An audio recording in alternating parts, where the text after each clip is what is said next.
If you go on the way you started,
you will be the greatest man of all time.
What? Just stinking a few seconds off. Anyway, hello everyone, and welcome to another move. Move my chair. Gosh dang it. Anyway, welcome to another DaraChat. My name is Dara Moose, or Dara for short, because look, I'm gonna be honest, the English language does not work very well for some of the older folks, all right? Say Dara mouth once in a while, and it's like, yeah, I'm pretty sure I said it first time, and then you're just being mean. But but anyway, I am grateful to get to have on two people this time. It's been a while since I've been had a triple hitter. Okay, three people, three people total, two people once. This is a good one, but it's not the good one I keep hearing people talk about. So there's that point. But anyway, Oh, this will be a good one. It'll be a good one. This Yeah, is that's what they what we call do. it. This is what they call the hat trick. the hat trick. Now I'm interested. What is this hat trick you say? Is there money involved? If you get it right, there is. Yeah. I have a definition of that. That was back from high school, which was I don't know if we can even say it here. Oh yeah, you're fine. Okay. No, the Well, only hat trick I know is in hockey. Oh, okay. Okay. This is where the puck is gone. This is where the puck is going. That sort of thing. We didn't call it a puck. Actually, a hat trick is when a player scores 3 times in a game. That's called a hat trick. Oh, okay. Yeah. You know, it would have been real funny though if it was a real actual hat trick, and it's like, oh look, it just went to the goal. I won.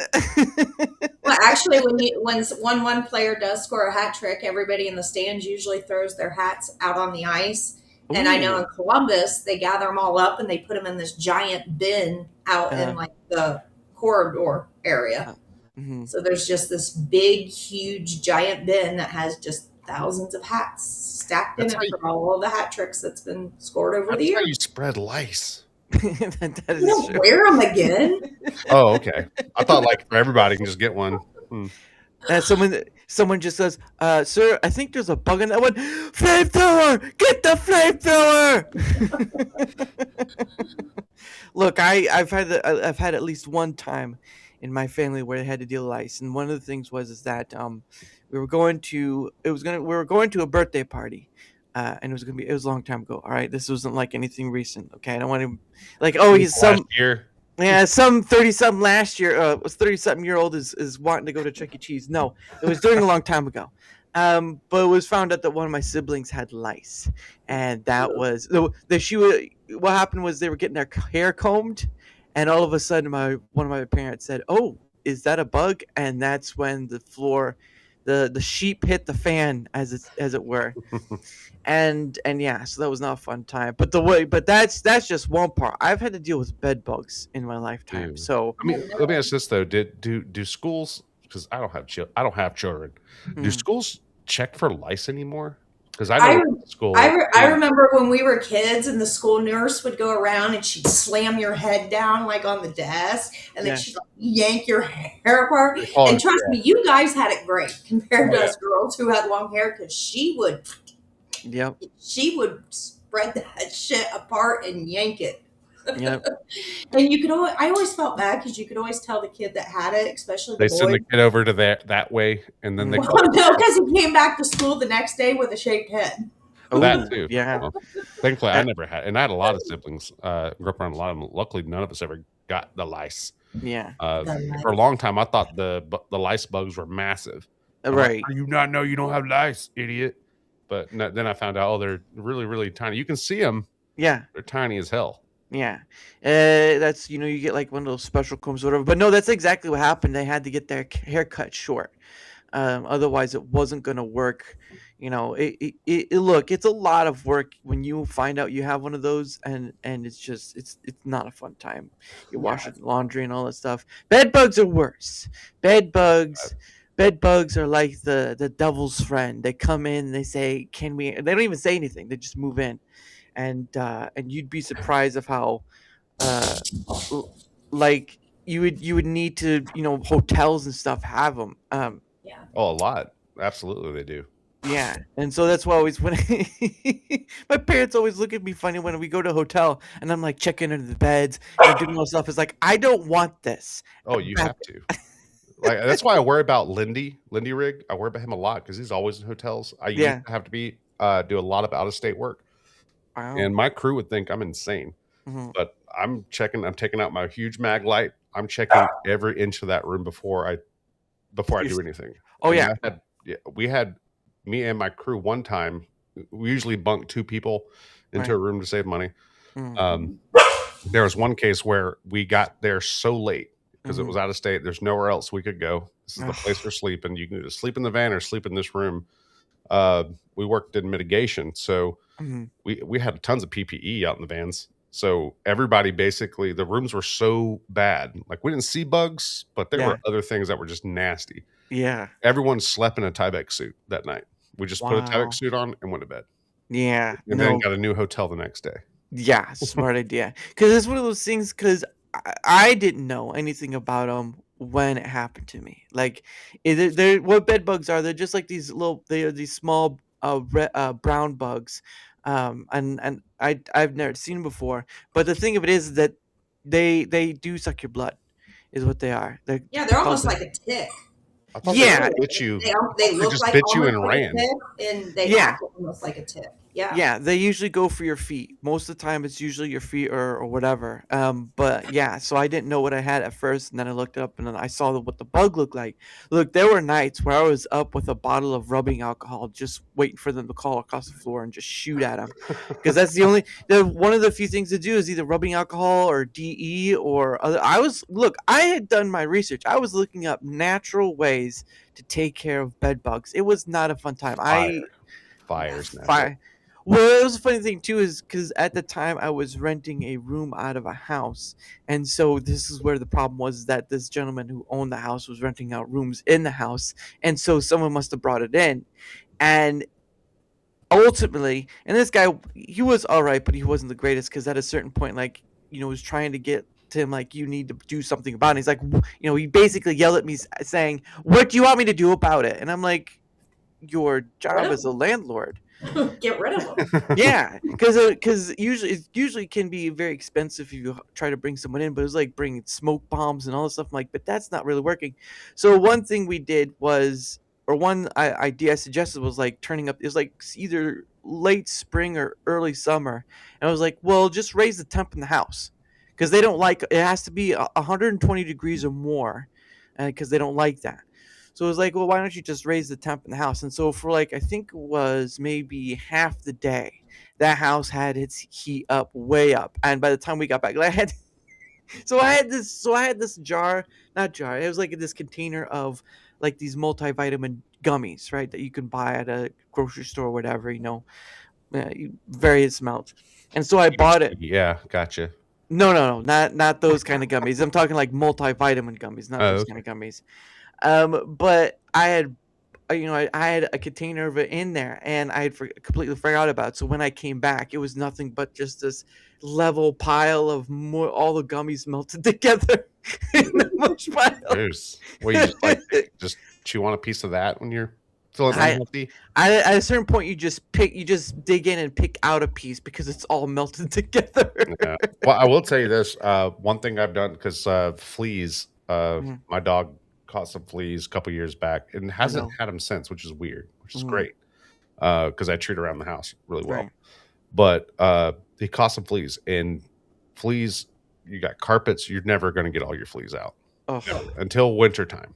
And I just got an ozone machine, which is from my company. I brought home from my old company. I brought the ozone machine home, and I went and stayed at a friend's house for a couple of days and just let that machine run. It will kill everything in the house.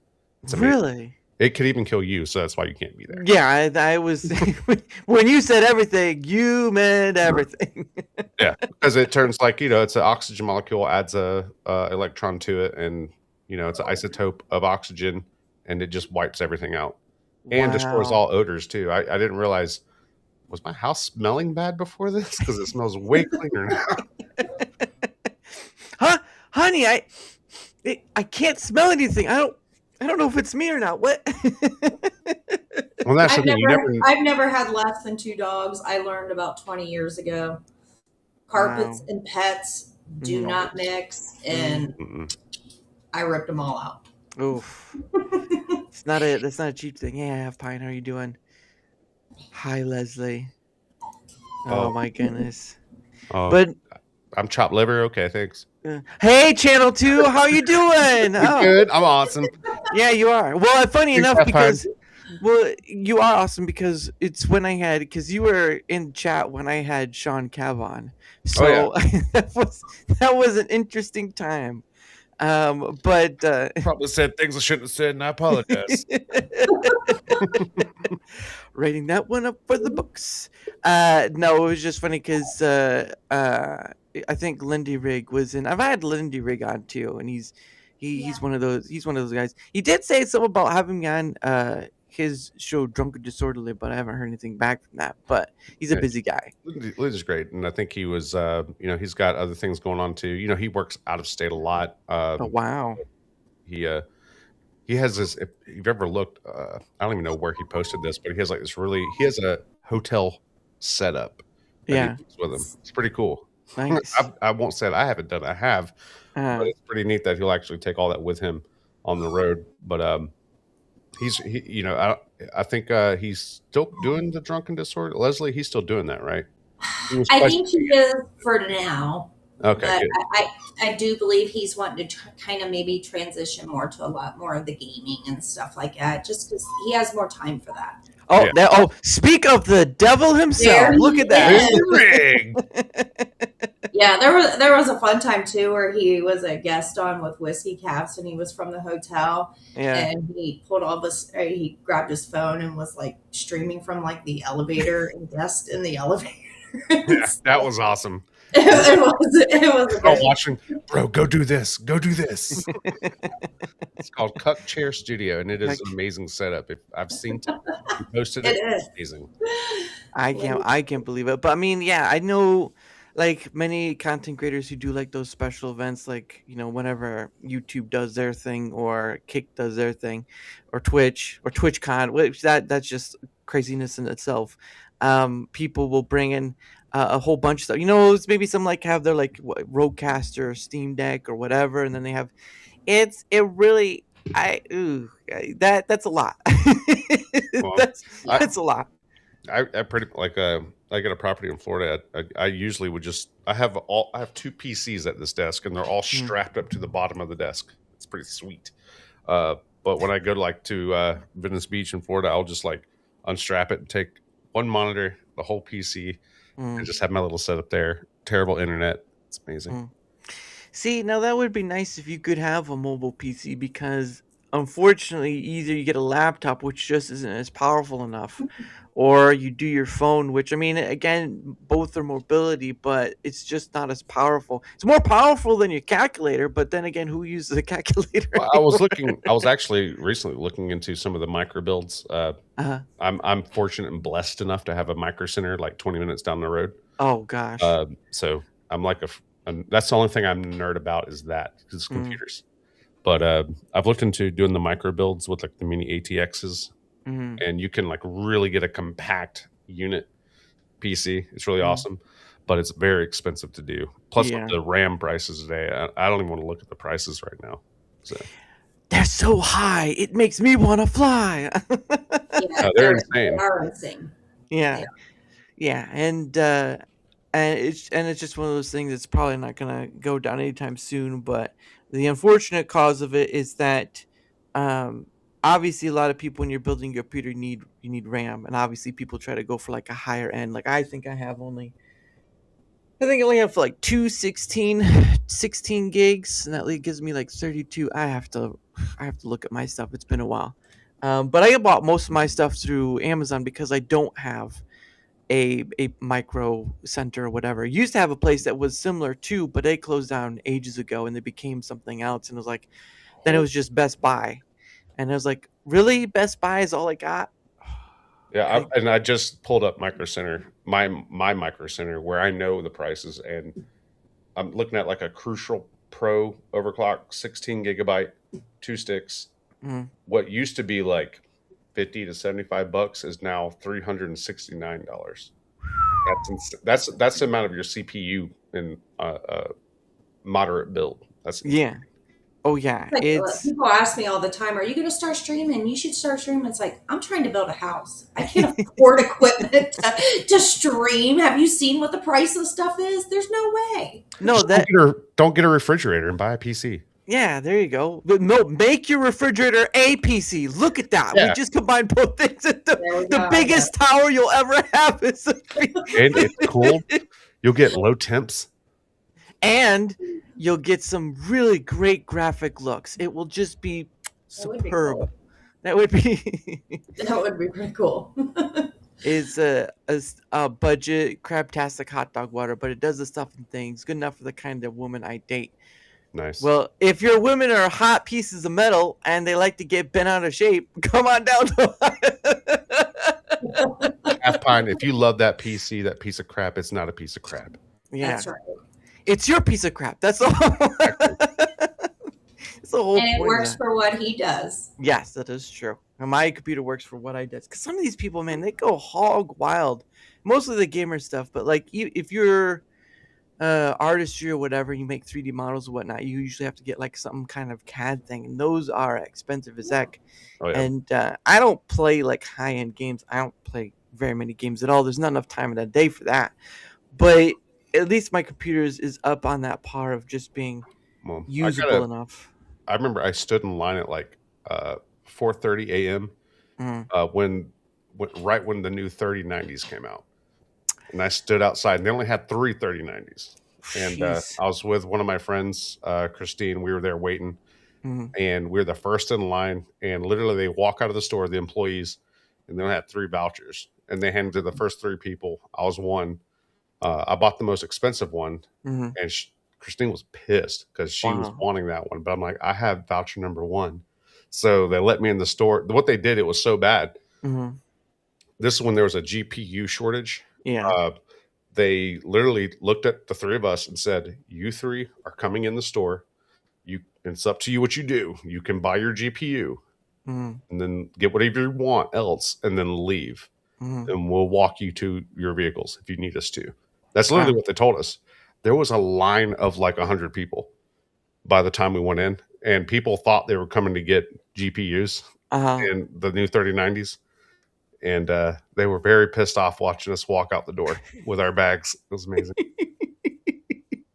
Hey, what are all those? Why does it feel like there's like a red hot burning on my back? I don't understand that. Oh, dude, I thought it was great to be in Micro Center by myself. It was amazing. Oh yeah. And my PC, and like you were talking about CAD and all that, like that's why I have an expensive PC. I think I put like maybe a little less than $5,000 into everything what I have. Jeez. But it was a lot for the 3D modeling. I did a lot with Blender. I can use Blender. I haven't used it in a minute, but I used to do a lot of really awesome stuff with Blender. And I don't even do 3D printing. You know. Oh yeah. I did a lot of structural work. You know, drawings, and Blender was that easy without having to go buy CAD. Yeah. Blender was the best option. So yeah, it's a cool program. Yeah, Blender. Yeah, I think Blender's like the only one. And then again, you probably could look it up. There's probably more out there, but like Blender's the only one that I know of. Unreal Engine is one that can do 3D modeling. Not sure about Unity, but again, there's just those. What? I've never used any of those. Well, I mean, they're just engines people can use for like I know what they are. Modeling. Yeah, but I've tried. I tried once to use Unreal Engine. I'm like, I don't think this is for me. It's not working out. Dude, I looked at this program and I'm like, I'm a retard. I'm not smart enough for this. Mom always said life was like a box of engines out there. But yeah, I couldn't. And at the end of the day, I'm just like, you know what? I'll leave this to the professionals. I'm not a professional. I'm a professional in something else, but this is not my professionalism. Well, I've learned where I'm smart, and I've learned where I'm dumb. And anywhere I'm dumb, I outsource. That's right. You have a small you have a midget. You just have a midget person with you doing all the work. Like just do it. Call just him Pro Dad. Pro Dad. Pro Dad. Pro Dad. Where'd you go? Where'd you go, boy? Actually, I think he's going to be on the show on Monday too, on the Whiskey Cap as well. I believe. Nice. Is that right, Leslie? Is it? I believe so. As of right now, I believe so. Okay, I'll have to talk to him because he'll forget. Oh. Yeah. Kind of the same way I send you stuff because you forget, and then you send him stuff because you forget. It's called write it in your calendars, people. Write it. No, and the thing is, I have a calendar, but still, I need people to, hey, look at your damn calendar. Right. Thanks. Yeah, a calendar doesn't do you any good if you don't look at it. Right. That is true. That is true. And the Lendy Rig says, one day I'll figure out how to make my own files 3D print. Until then, I will use the free models available on the interwebs. Well, Lindy, go check out Blender, dude. Blender is like not a huge learning curve. It's if I can do it, anybody can do it. Exactly how dumb they are. Well, you know what? That just sounds dumb but smart in the same sentence. Oh man, but yeah, I went to sort of like one of those work one type of places, and the place that used to be there for like computer parts had done like a computer building course. It was just only like half an hour, to be honest. But that's where I learned how to do that. But when I had gone to the sort of Micro Center similar place, I didn't know really the pieces and stuff I needed. But I knew what branch I wanted to. So there's about 2 branches of CPU people can go with. There's either Intel or AMD at the time. AMD. I'm Yeah. an AMD fanboy. Yes, I was like, you know what? All these laptops that come out, Intel. These desktops that people want to build, Intel. I'm like, well, let's see what AMD offers. And Way better. You can do way better performance. You can squeeze better performance out of any AMD typically with the overclocks that you can do. yeah. I usually don't mess with CPUs, but I usually buy like any X variation of AMD because, and I don't worry about integrated graphics at all ever because you're building something. You're building something. You're gonna have your GPU anyway, right? Yeah. So. Yeah. Only problem with GPUs is that they're just expensive as well. Well, yeah. Well, absolutely. But good thing about Microsoft, you can buy in bundles. Also, they do have a system where compatibility with any processors and RAM, DDR4, DDR5. They list it out and they will limit what you can actually look at based on what you're like. If you say, "Hey, I know I want this GPU. Yeah, I want this," they will give you all the components that will work with that, or for a CPU or whatever. But I'm one of those guys. Like now I'll walk into Micro Center. It's like what's that? Parks and Recreation, where Ron's going through Home Depot, and an employee asks if you. That's how I am in Micro Center now. I'm like, I know more than you. Move out of my way. I know you. I know more than you, man. Thanos. But yeah, it was sort of that. It was sort of that starting process where someone else was like, yeah, I'd go with the AMD part, and I think my first AMD CPU was like a AMD. It was like a FX8 or something like that. I can't remember. It's been A8 or A10 or whatever. Because I have an Ryzen 7 now, and it's the 2700X or something like that. I think I'm doing a Ryzen 7. I think it's a 56 or something. I can't remember either.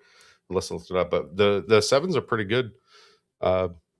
Basically, if you get a 7, you don't need anything higher than that.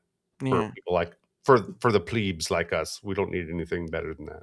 Well, let's see. This is my current setup. Where are you? Oh, shut up, lady. Wait, I have to. There we go. So that's my I can't get in there, but that's my current setup right now. I got the AMD Ryzen 7 2700 X 32. Oh, so I have 32 gigabyte dual channel DDR4. I think that's Skills Saws. I can't remember what it was. Motherboard is Asus. Now I did have to replace my motherboard. It was an MSI. Ooh, I have that same motherboard in one of my PCs. Yeah. I had to replace with this one because the PCI for my GPU was going haywire, and so my computer was not showing up on the screen. So yeah, it was not a fun time. I have a AMD Radeon RX 6600. I think the Power Colors is what the name brand thing is, and then I have 2 HDDs and I have 3 SSDs. Never mind. I thought I had 2 HDDs, but I have 3 SSDs and all this stuff. That's pretty solid. Leslie, what do you think about this setup? It's pretty solid, right? Yeah. Sure. She's like, I don't know what the heck you guys are talking about. What's going on? No, for the last 5 minutes, all I've heard is like the teacher from Peanuts. Well, again, it's the only thing that I nerd about. I don't. Yeah. Otherwise, I'm swinging a hammer somewhere in somebody's house. Basically. Yeah. Oh, don't do that. Here's. No. Actually, how would that work? Good to see you, Mr. Pelosi. Action News 2, delivering the news. That was pretty dark. I'm sorry.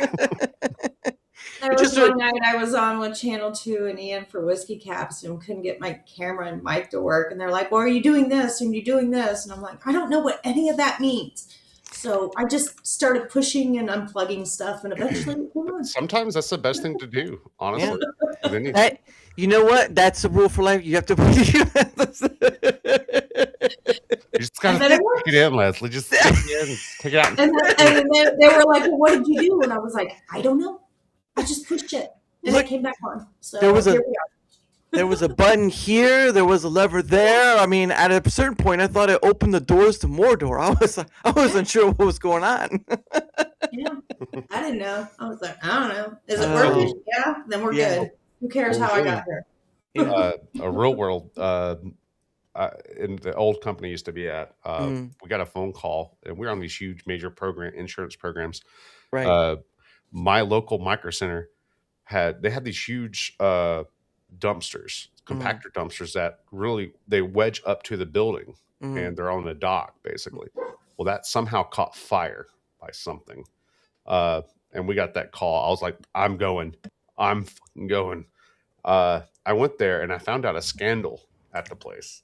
What? So we had to go clean up for the fire and the smell and odor, but you get unfeathered access to the whole building because you have to for smoke. Yeah. So I'm walking around and they showed me all the rooms, and this is that same time period when there was a GPU shortage, and I know what's listed on their damn websites. Well, I go to this one room, they had all these 3090s just stacked, and I'm like, you lying sons of bitches. I was like, what is all this about? I asked one of the employees, like, what the hell is this? Dude, we build PCs here. We need those to build the PCs, to sell the PCs. We get better profit margins. I was like, I don't care. I needed one last week. You dirty lying son of a bit. And then you just... I told everybody, too. I told all my friends. I was like, they're hoarding back there, bro. Yeah. You're standing out with a sign that says, they got the 3090s. They've got the 3090s. And they're like, you dirty son of a bit. And it's like, that's what you get.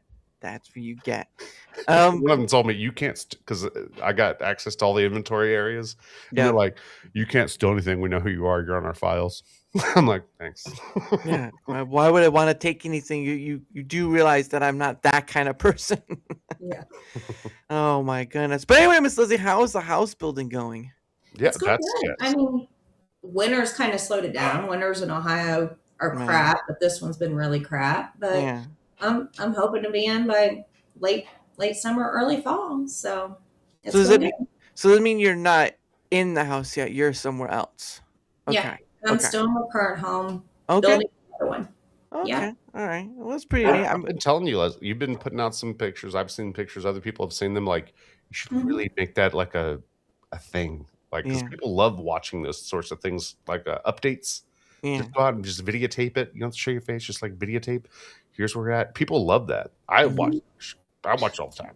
Yeah. I get that. But with being as a presence as I am on Rumble and on X and stuff with a lot of the community, there's certain things that I still like keeping private. Like, everything in my life doesn't have to be public outside of my circle. Yeah. Well, that's just ridiculous, Leslie. Oh, hey, hold it now. The lady asked for privacy. We'll give her privacy. Mind the way she'll just charge $10.99 for it. So there's that too. How about that? I'm sorry. You want to see my beautiful house? That'll cost you $1,000. I want that pantry. I want them pantry videos. You did get a few pantry pics. I did. Pantry pics. That's going to be a tongue twister right there. Pantry pics. Pantry pics. Now, I'll probably post a lot more pictures once a lot more of the what I would consider exciting stuff starts happening. The cabinets going in, the floors going in, the bathroom being a little bit more. But right now, you're still in the wiring, lighting, and drywall phase. It's just not very. Oh, I'm pretty sure there are people out there that would drool to just see that drywall go up. They would. I'm sure there would. Is that level 5 drywall? Oh, you get like Lindy said, Leslie's Only Frames. There you go. Pantry videos. Leslie uploading to Only. Yes, I have some Lucky Charms inside, but anyway. It's coming along good. So it's on pace to be done when it should be done. So I'm excited. I think the best thing is I haven't had to sell this to build that, and that's pretty cool. That's been the most thing You don't have to be homeless. That's right. Or have to force or sell this for something I'm not willing to give it up. Right. Yeah. And it makes you not desperate, and it Yeah. keeps yourself open for what you really want in your new home, and you're not just getting desperate just to get in a home. Yeah. That's a really awesome place to be. We don't want to see like makeshift Leslie in a house still left unbuilt. It's just here's my tent over in this area. One of I those don't know. plastic, It's got to the point with it. As long as my kitchen's done, Yeah. I could probably live with the rest of it only being about 40% There done. you go. The kitchen. That's all I need. that will do. I've literally had a customer. They had a burnt out head in their house, and Oh no. they did have some skylights, but that's where the fire just blew the roof out, basically. Oh. But they were really cool, very wealthy people, but very chill people. And the next day we came back, it's like, oh, it was great. Me and my wife, we had a bottle of wine and just looked up at the stars in our living room. It was amazing. I was like, okay. Yeah, I'm not above living on subfloors if I have to. If I want to be in it, I'll move in it and put this on the market when I want to. Well, if it weren't for, you shouldn't be that way, Leslie, because if it weren't for women, most men would live that way all the time. It's true. The ruggedness, the endurance, the livelihood. There'd be some men in those forests, and you wouldn't see them again. I would buy a shed. I have 3 dogs. I'm not opposed to living on subfloors because the roughness of the plywood files their nails naturally do. There you go. Hey, look at that. That's a plus right there. Ooh, this OBS board. There's a bit of pine in this. Well, you don't get Ron Swanson on us now. There, right? I don't want to do that. I just giving it a taste. Tastes like oak. Old, very old, 170 years old. And Lindy's right. Like anytime, like in those videos or even in day-to-day life, you go out in public and you have a profession that deals with a specific industry, like electrical, framing, dry, whatever it is. Yeah. You're critiquing everything. Oh, yeah. I do it all the time with tile. My dad set tile for 40 years, and every one of his male children and female know how to set tile perfectly. I judge everybody's tile work. You just sit there, you just sit there looking at it like, yeah, you think you're the smart one, aren't you? You better start again. It's part of the reason why I've limited how much my dad's been out to the house, because he was an electrician my whole life. Oh no. And I don't need him going around going, that ain't right. Well, I wouldn't have done it that way. We should have done it. You should have had him do it this way. That's exactly what Dad will do. Dad, just let it go. Dad, it's okay. It's gonna be. Look, kid, you have to have a real professional do this. I'm tired of having to see. That's pretty much how it'll be. Oh, he's an electrician. Brother's an electrician, so they can come see it when it's done. Yes. Oh my goodness. But no, that's pretty awesome though. Like my parents bought a house that was built since the 1920s, and so they've really just added onto it, or my dad had gotten the roof redone with some help, and then he did the whole front porch, not by himself, but he redid it because it was just pulling the house away or whatever. So there is some. And Lindsay says you should send me pics so I can do that. I won't sleep until I get to call him an idiot. Getting to call an old man an idiot, that's a weird one, Lindy. I didn't know that's what you're kind of into. I'll start posting him in the group chat, Lindy. Yeah, there you go. Oh, hey, Mr. Leslie Dad. You know what? You don't know how to do electrical right. Get out of here. What gauge is that, you idiot? Is the power off? I know nothing about electrical. So. Neither do I. I do know that if it's on and you touch it, you die. That's what I do know. The black ones hurt worse, is what I know. The black wires, they hurt worse. Not her dad, her electrician. Oh, I knew who he was talking about. Well, I assumed he was being a jerk. Yeah. Well, there you go. Lindy, no, like I said, I grew up with it enough. When there's certain stuff, even around here, it's like I'll call Dad and I'll be like, "Hey, da da da da da is wrong," and he'll be like, "Okay," and then he'll come over with the exact stuff to know how to fix it, because I grew up with it enough to know that I don't trust myself to do it. Yeah, but I know what I see when I see it, what's wrong. Yeah. And I'm always that guy. Like I do tons of demo, and I'd always be that guy. Like I can hook a light fixture. safely with it live without shocking myself. That's not difficult to do. But I was on a big step ladder in one of my jobs. Everybody just watched me, and I'm like, guys, whatever. I'm taking down this microwave that's wired in, and I'm on a ladder, taking it down. In my mind, someone started grabbing me and shaking me, and I got really pissed off. That's not what happened. I'm just being electrocuted. What? And it looked so weird from what they told me, my crew. They thought I was just faking it, so they're all laughing at me. And I'm pissed off that someone's shaking me, and they're all laughing, and I'm getting pissed. And then they're like, "Oh, what are you doing, bro?" I'm like, "What do you mean, what am I doing?" And then the realization hit me. Oh, I just shocked myself really freaking bad for like 3 seconds. And I'm just like, "Ah!" Oh my gosh. Oh, that's awful. And it's usually because, I mean, lucky that you survived, because that stuff's no joke either way. But yeah, that's awful stuff. It was actually, funny enough, it kind of reminds me of this scene from no, it wasn't The Followers. It was this movie. It had John Goodman in it. It had the guy who played the Weasley's dad in it. The Borrowers. That's right. It was called The Borrowers. And in this, and it was a long time ago, but in it, John Goodman plays this like sort of guy who's trying to buy up houses and turn it into real estate or whatever. And he brings in this guy with a dog to kind of smell out rodents and stuff.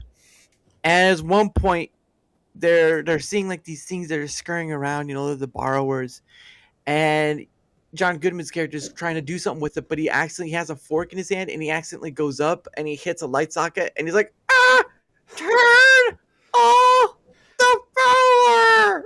Well, when I did a stint, and this was actually pretty serious, and it was not funny.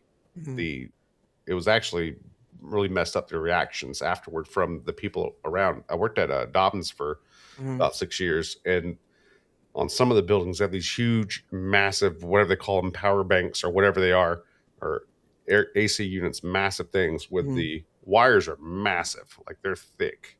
And this old man and his partner, I know he shocked his arm like right here by touching a wire, because his whole arm was just black as night, like black as my shirt, just black.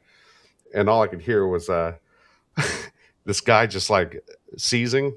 And then what caught my attention was his partner that said, "Oh God." And I look over, I'm eating lunch in my truck, and I look over, and this dude basically is kicking this old man off the wire. He survived. He was fine. But he was standing up, walking around like all adrenalized and hyped up. But for like a week after that, like anytime someone would make a mistake and hit their thumb with a hammer, any minor incident, somebody in the room would be, "Oh God." Mama, he's coming home. It's funnier if you were there. Yeah. I always lived their story. Yeah. Oh my gosh, it's awesome. Anyway, this is the scene. And it was 1998. That's a long time ago, but this is the borrow scene. So this is John Goodman and the guy with movie. Yeah, and so this is John Goodman, and this is the Weasley's dad. What was based off a book or something? I think yes, it was. I remember reading this in elementary school, because 98 I was a senior in high school. Oh yeah, but no, it is based off a book, and I believe they made a television series based off it, but it's a lot longer than that. So here we go. This is, I got it to the scene where he's about to do the light bulb things. Here we go. You're gonna have to jump. I definitely remember this. Yeah. He's coming! Help me! Jump, Secret! Don't do it, John Goodman.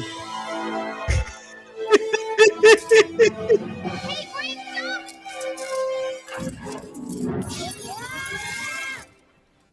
jump! Yeah. Well done, Green. Look how they did movies back then, and they were amazing even now. Yeah, no, that's real. That's a real set right there. They just make it look bigger and all that stuff. That's crazy, because this is 98. This was right after John Goodman had wrapped up and done the season finale of Roseanne and stuff, and I was in preschool then. I was in preschool. Oh my gosh, he was a young man. Come on.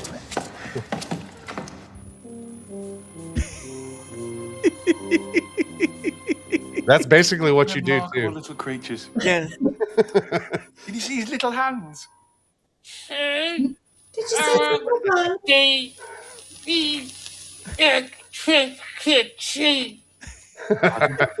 No. Turn out the power. Turn off the That's the scene I remember. Oh my gosh, and it's just so funny. But yeah, it's like 1988 and all this stuff. Like you had Matilda, I think, around that time too, and all those sorts of movies. Now again, these are based off books, of course, but it's not to the expense of like how much of the movie stuff has sort of been like trying to redo a movie or what already done movie. Like what was that one? A Star Is Born, I think, is the one. It was like with Lady Gaga or whatever. That one has. But to be fair, they've also redone that one. I think like 4 times now. Oh yeah. I had to look it up. It's like what? Yeah, I think there was like I know there was a Judy Garland version of it. I know that obviously the Lady Gaga version. I almost want to say there was I think Greta Garbo version of it. I thought it was Goldie Hawn that did. Yeah, I think there's been at least 3 or 4 renditions of A Star Is Born has been made now. I'm not gay. It's been a few.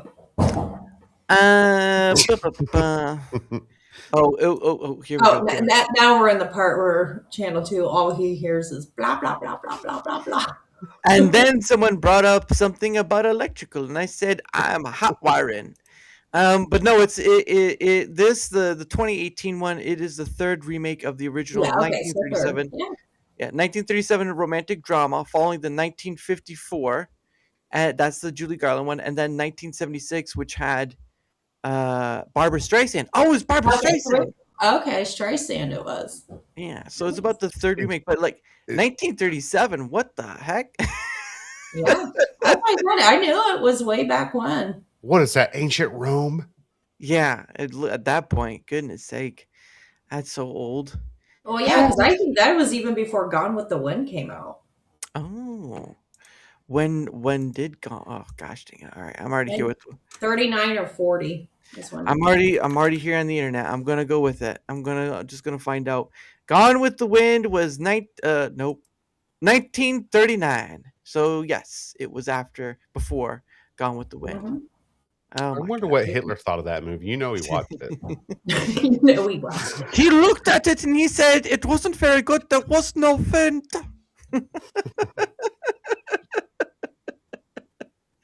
That reminds me of the old Austin Powers stuff where you back when even the liberal comics were funny. Well, I've only ever known him to do movies. I never known him doing stand-up comedy or whatever. Oh, comedians, movie comedians. No, I think my first experience with him was So I Married an Axe Murderer. I think that's my first memory of Mike Myers. Oh, who remembers? What was it? Throw Mama from the Train or Don't Throw Mama from the Train? It's Don't Throw Mama from the Train. Yeah, dude. What was that? She was in the Goonies. She played the mom in the Goonies. Mm-hmm. She played the mom in that too. Yeah. She always played the same character. You had to with that voice and look. You had to. But I'm just saying, like, that was one of those characters that was a staple within like 5 years. Yeah. In like every movie, it was amazing. Yeah. I don't think I've heard that one, but I mean I know the Which one? Don't Throw Mama from a Train. I've never heard that one before. Was Billy Crystal in that? Yes, Billy Crystal. I'm trying to think who his brother was in it, and it's rolling off. It's just blanking me right now. I think they did like City Slickers 1 and 2. Yeah, they did. Yeah. Stern, is it Daniel Stern? Is that who plays his brother in it? Maybe because I know he was in a couple with Billy Crystal too, along with obviously. I think this is what you're talking about. Throw Mama from the Train. Danny DeVito. Danny DeVito and Billy Crystal. Yeah. Yeah. That was a an amazing comedy. Like Danny DeVito's trying to get Billy Crystal to kill his mother. Mm. Mhm. It was pretty hilarious, but he couldn't really do it. Mhm. And she was a fighter. It had a Home Alone vibes to it a little bit. It's really good watch. God, I haven't seen that in years. I mean, years. Yeah. I want to And say it's probably been 20 years since I've seen it. yeah, and I've never heard of this one because I mean, Billy Crystal, Danny DeVito have been in plenty of movies during that time period. Yeah. And you know, like right now, even one of the people from this movie is already done and gone. So there's that. Yeah. Oh, that's right. And this That's one her. too. Anne Ramsey is the bad mom. Yeah. She played the bad mom of that, and Yeah, she really did. I know it was one of them things where I think she was typecast a lot, but yeah, she just played a really good angry bitch. She did, but in Don't Throw Mama from the Train though, she had like this a mama. She was still a mom, so Mhm. like Yeah. she Oh. had that soft side a little bit to her, which was Mhm. weird. But you still kind of loved her in the movie a little bit. Yeah, It was weird. But there Yes. were parts in the movie where you're like, God, just push her off. yeah. Just Well, basically, she ends up inadvertently beating the shit out of Billy Crystal in the whole movie. wow, that's insane. But yeah, I mean, it looks like it was a movie that earned its money back because like Oh, yeah, that definitely. Yeah, look at that. 14 million. You don't see that very much anymore. 14 million turned to like that kind of much. It's crazy. Well, because most of it was just literally filmed on a train. Yeah. There probably really wasn't much of a set budget for it because most of it really is on the train. I just one day they should just film a movie in a diner and let that be that. It'll be made with maybe with $200. Well, they actually have done that. Damn it, what's his name? He played the Venom guy. You're All talking the ladies love him. you're talking Tom Hardy. Tom Hardy, yes, Yeah. he did an entire movie, and I've watched it, and it's actually a very good movie. An entire movie in a fucking car on a cell phone. The entire And movie. That's what the movie is. Did an amazing job, and it's actually a pretty good watch. Locke, I think it was. I can't remember. I'm not googling anything right now. Only Tom only Car. in a car. I'm trying to find it. I think Lock. it was You're right. It is Yeah. Lock. Yeah, because It- here. it's a pretty good movie, and has to be the lowest budget movie of all time if you think about it. Oh yeah, look. 2 million, yeah. $1 million. Look And at that's that. what they paid him basically. That is crazy. $2 million and it made like twice its budget back. I'm surprised it only made that. I mean, I don't think it was like a huge released movie or anything. You wouldn't have seen it in the theaters, maybe. I don't know. No, I heard of it. I just never saw it. So Yeah. It's pretty good it's for but- a dialogue movie. It's pretty damn good. yeah, and it's like over the course of the 2-hour drive from Birmingham to London, Locke holds a total of 36 calls with his boss Gareth. So they must have had in the car and then all these other points outside of it, which they'd have to be Right. doing something. But I mean, yeah, that's crazy. To 2 million to make a movie off 2 million, that's insane to hear of. Well, I mean, technically, I believe the Iron Lung movie started out with 3 million. Yeah, I've been waiting. Don't you dare spoil that for me. I was going to watch that. Well, if you've played Markiplier. if you've already played the game, you already know that the Well, I song haven't was played it, earlier. but Yeah. I've seen it. Everybody knows who Markiplier is, and for Yeah. him to do that is insane. Like Right. he's just like, no, I'm going to do all of this and get it in theaters all by himself. That's it. And he didn't. I haven't seen it, but from what I know, he didn't AI anything really, or did he? No, I think you're talking like VFX. Like he didn't do very much VFX for it. It was all how it was that it's like the sub itself was built on this machine where it could move Nam score whatever it was, and it could move within like what was it, like half a gravity or something like that, and it could just act like stuff is going on, shaking and whatever. Because the whole point of the game is that it all takes place within the sub, and basically that whatever's in the movie is in the ADEV. Yeah. Now let me ask, and you probably know more than I. Did he make the game too? No, Or no? that was someone else. David Szymanski Okay. was the creator of the game, and it was like a not a it almost looks like a low budget game, but I mean, Well, it was made that way. yeah, it was. I mean, it was.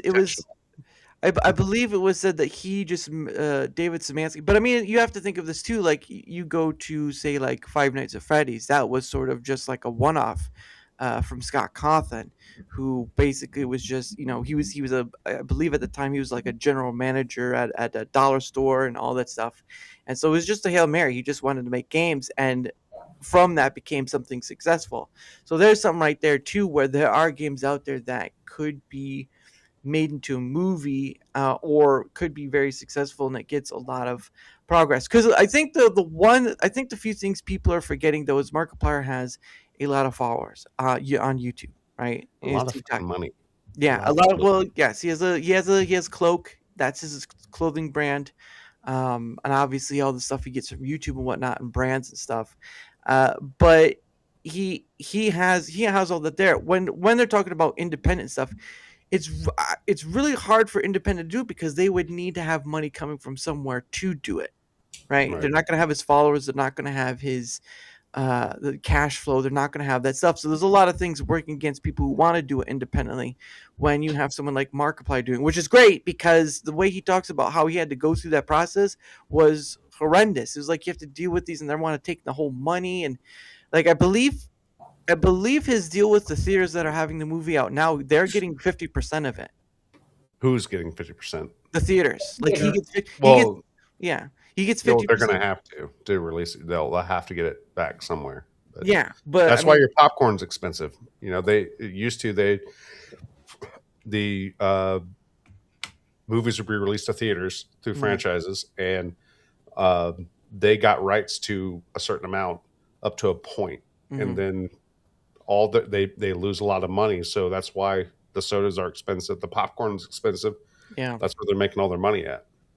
Yeah, well, these are more like the name brandish ones, because there's one, it's not near me, but it's like up a little ways, and they have cheap concessions, not like penny cheap concessions, but it's like under $10 concessions, where other ones are like 20 something bucks, 10, 15 something bucks. It gets crazy of how these like AMC, Regal, all this stuff, they charge over the butt for this kind of well, were either of you I was a total like fiend for the dollar theaters. Did you guys ever have those? Yes, I did. You just wait the movies out, and then you can watch the movie for $1 like next year. Well, but the problem with it was that eventually they had to shut it down because it was just getting so bad. It was raggedy bad. Well, they're all in the ghetto, but it's still a big screen. No, wait. This one wasn't in the ghetto. It was just it was pretty much dilapidated at a certain point. Like either it wasn't making enough, or they couldn't like make the place look well. Because at a certain point, like the theater here, it was AMC came in after a while and took it over, but they haven't really done any upgrades to it, and it's sort of just like you can tell it's aged. Yeah. This carpet looked like it's been out here for over 20 years. You're right. Yeah, I can say our theater, it's really old, but it's been through like 3 remodels, but it's always been independently owned.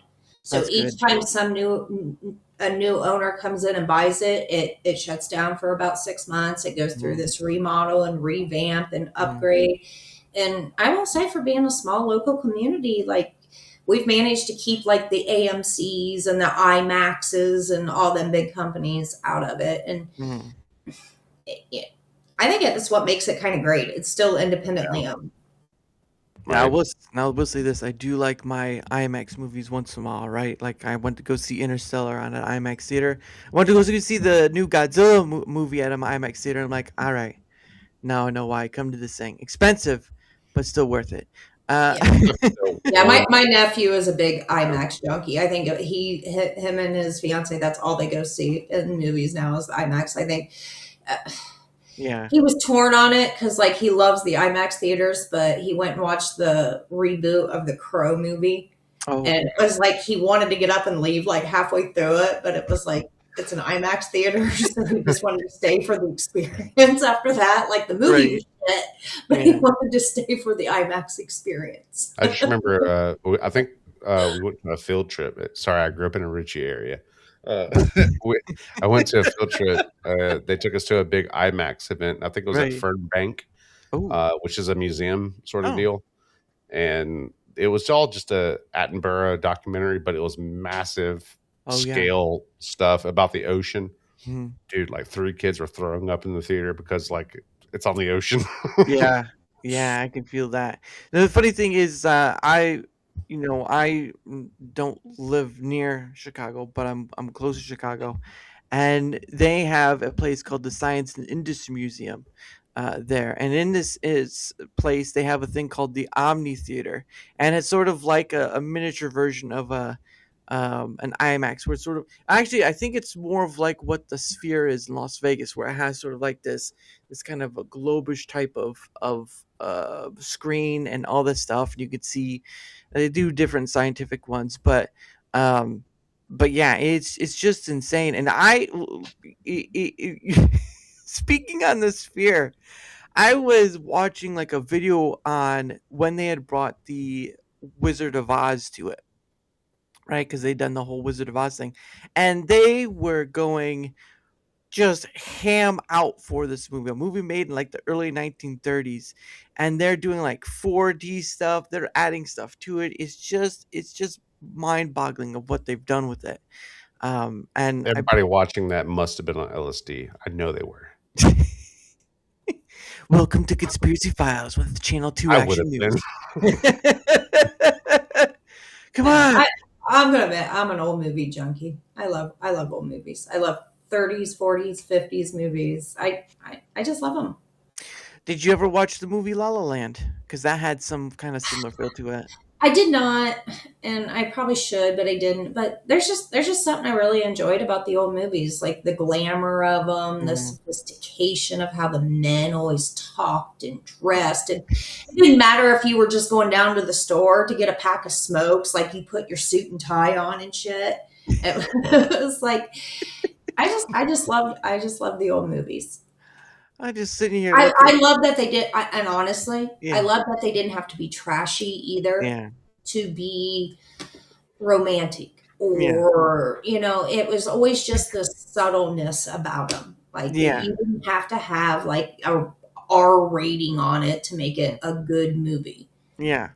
Well, and I think that's where that whole. I mean, obviously, a great movie to point to is obviously, of course, It's a Wonderful Life, because you have that where there's sort of suits and stuff, and Jimmy Stewart being as he is. Jimmy. Oh no, you're sure? Yeah. I'm gonna try. That was I watched most great movies like that literally in school. They would let us watch those all the time. Yeah. Yeah. And then your mom's like, "Did you come home with homework?" Oh, dude. Homework? Dude, and my mom. Oh, we were movie buddies. Yeah. And we kept it secret from the rest of the family. Like my parents raised a lot of children. Okay. So it's too expensive to take everybody. So she's like, "You want to go see a movie?" Yeah. Like, yeah, dude. So me and her would just sneak out sometimes and just go watch movies like without the other people in our family. It was amazing. That's why I watched. Like we still talk about that this day. Like, remember this movie and how everybody was pissed off when they found out that they weren't going to movie theaters and we were. Yeah, that's crazy. And then Alpine says, so traditionally wooden machinist toolboxes have a little diamond-shaped mirror in the lid. I asked my dad what it was for. He said it was just to tidy yourself up at the end of the day. There you go. There you go. Yeah, because again, it was like, even if you had a blue collar job and stuff like that, you went home, you presented yourself back to your wife and your kids back in the day. It was just different time. Yeah. Now we got a little more relaxed, and now we dress in like, was it the pajama pants that look like jeans? well, not even that. Yeah, I can't go to my local Walmart on a Thursday at 7:00 without half the people in there being in pajamas. Yeah, it's like, lady, come on. Pajamas are for your house, not outside. I'm wearing pajamas right now. I don't care to say it. I am wearing pajamas. It's fine. But you don't go out of your house. It's called I took like Latin for 3 years for some stupid reason, and I don't know any bit of Latin anymore. But there's a word that Mr. Gornella was his name, taught us. Yeah. It's called dignitas, and it has a Dignitas. deeper meaning than just dignity for yourself, a way deeper meaning than that. And he taught those life lessons to us about having what that word meant in our own lives.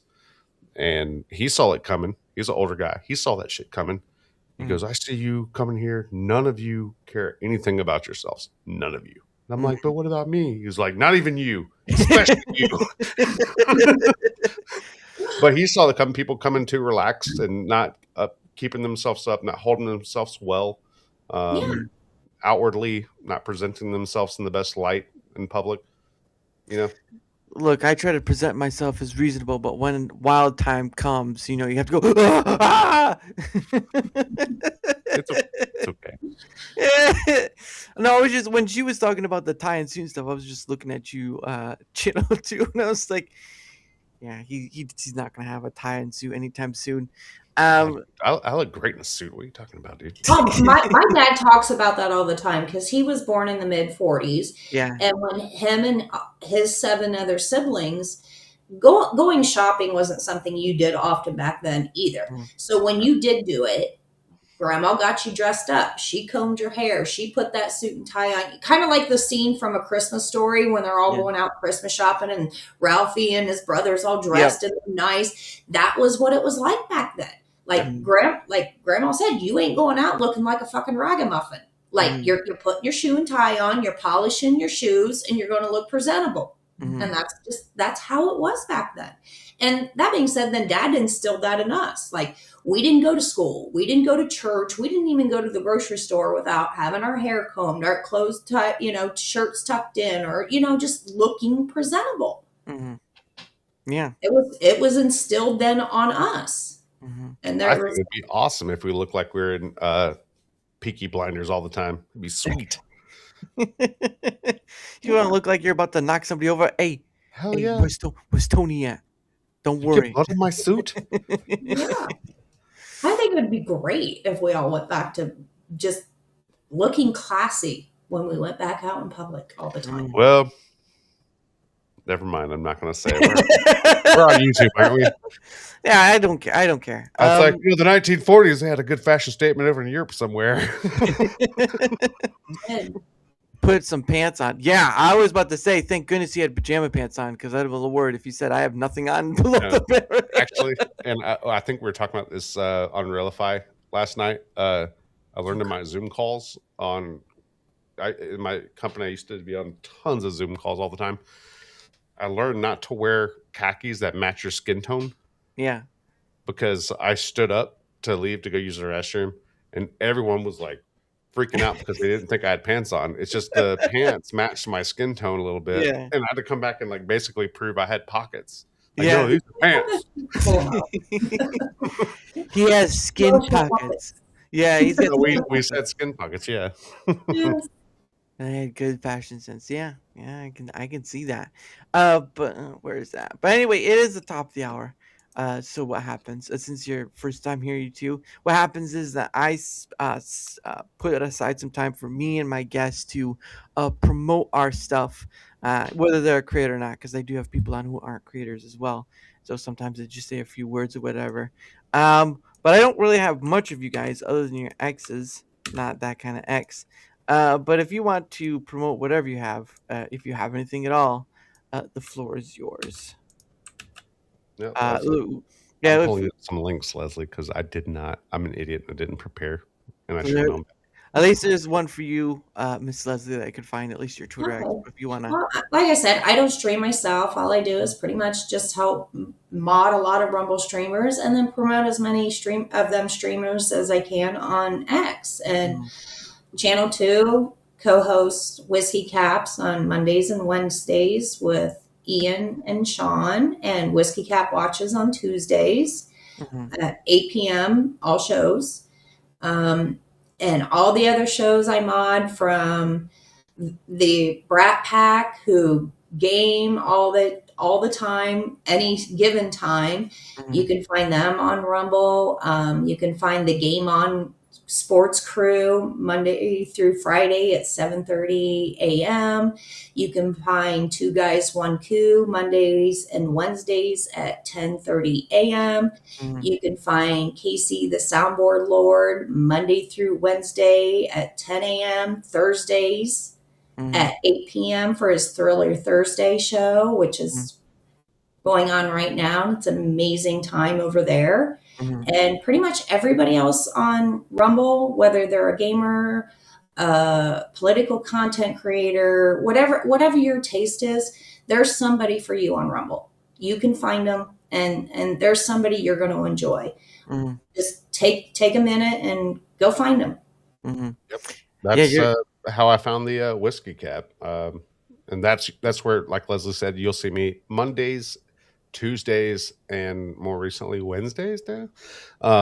But usually Mondays we're doing our, main political show talks, fart jokes, retardness. Tuesdays are the whiskey watches, which I absolutely love, where we just chill back, watch documentaries together. It's really fun. Leslie, you've been on there a couple times already, which is great.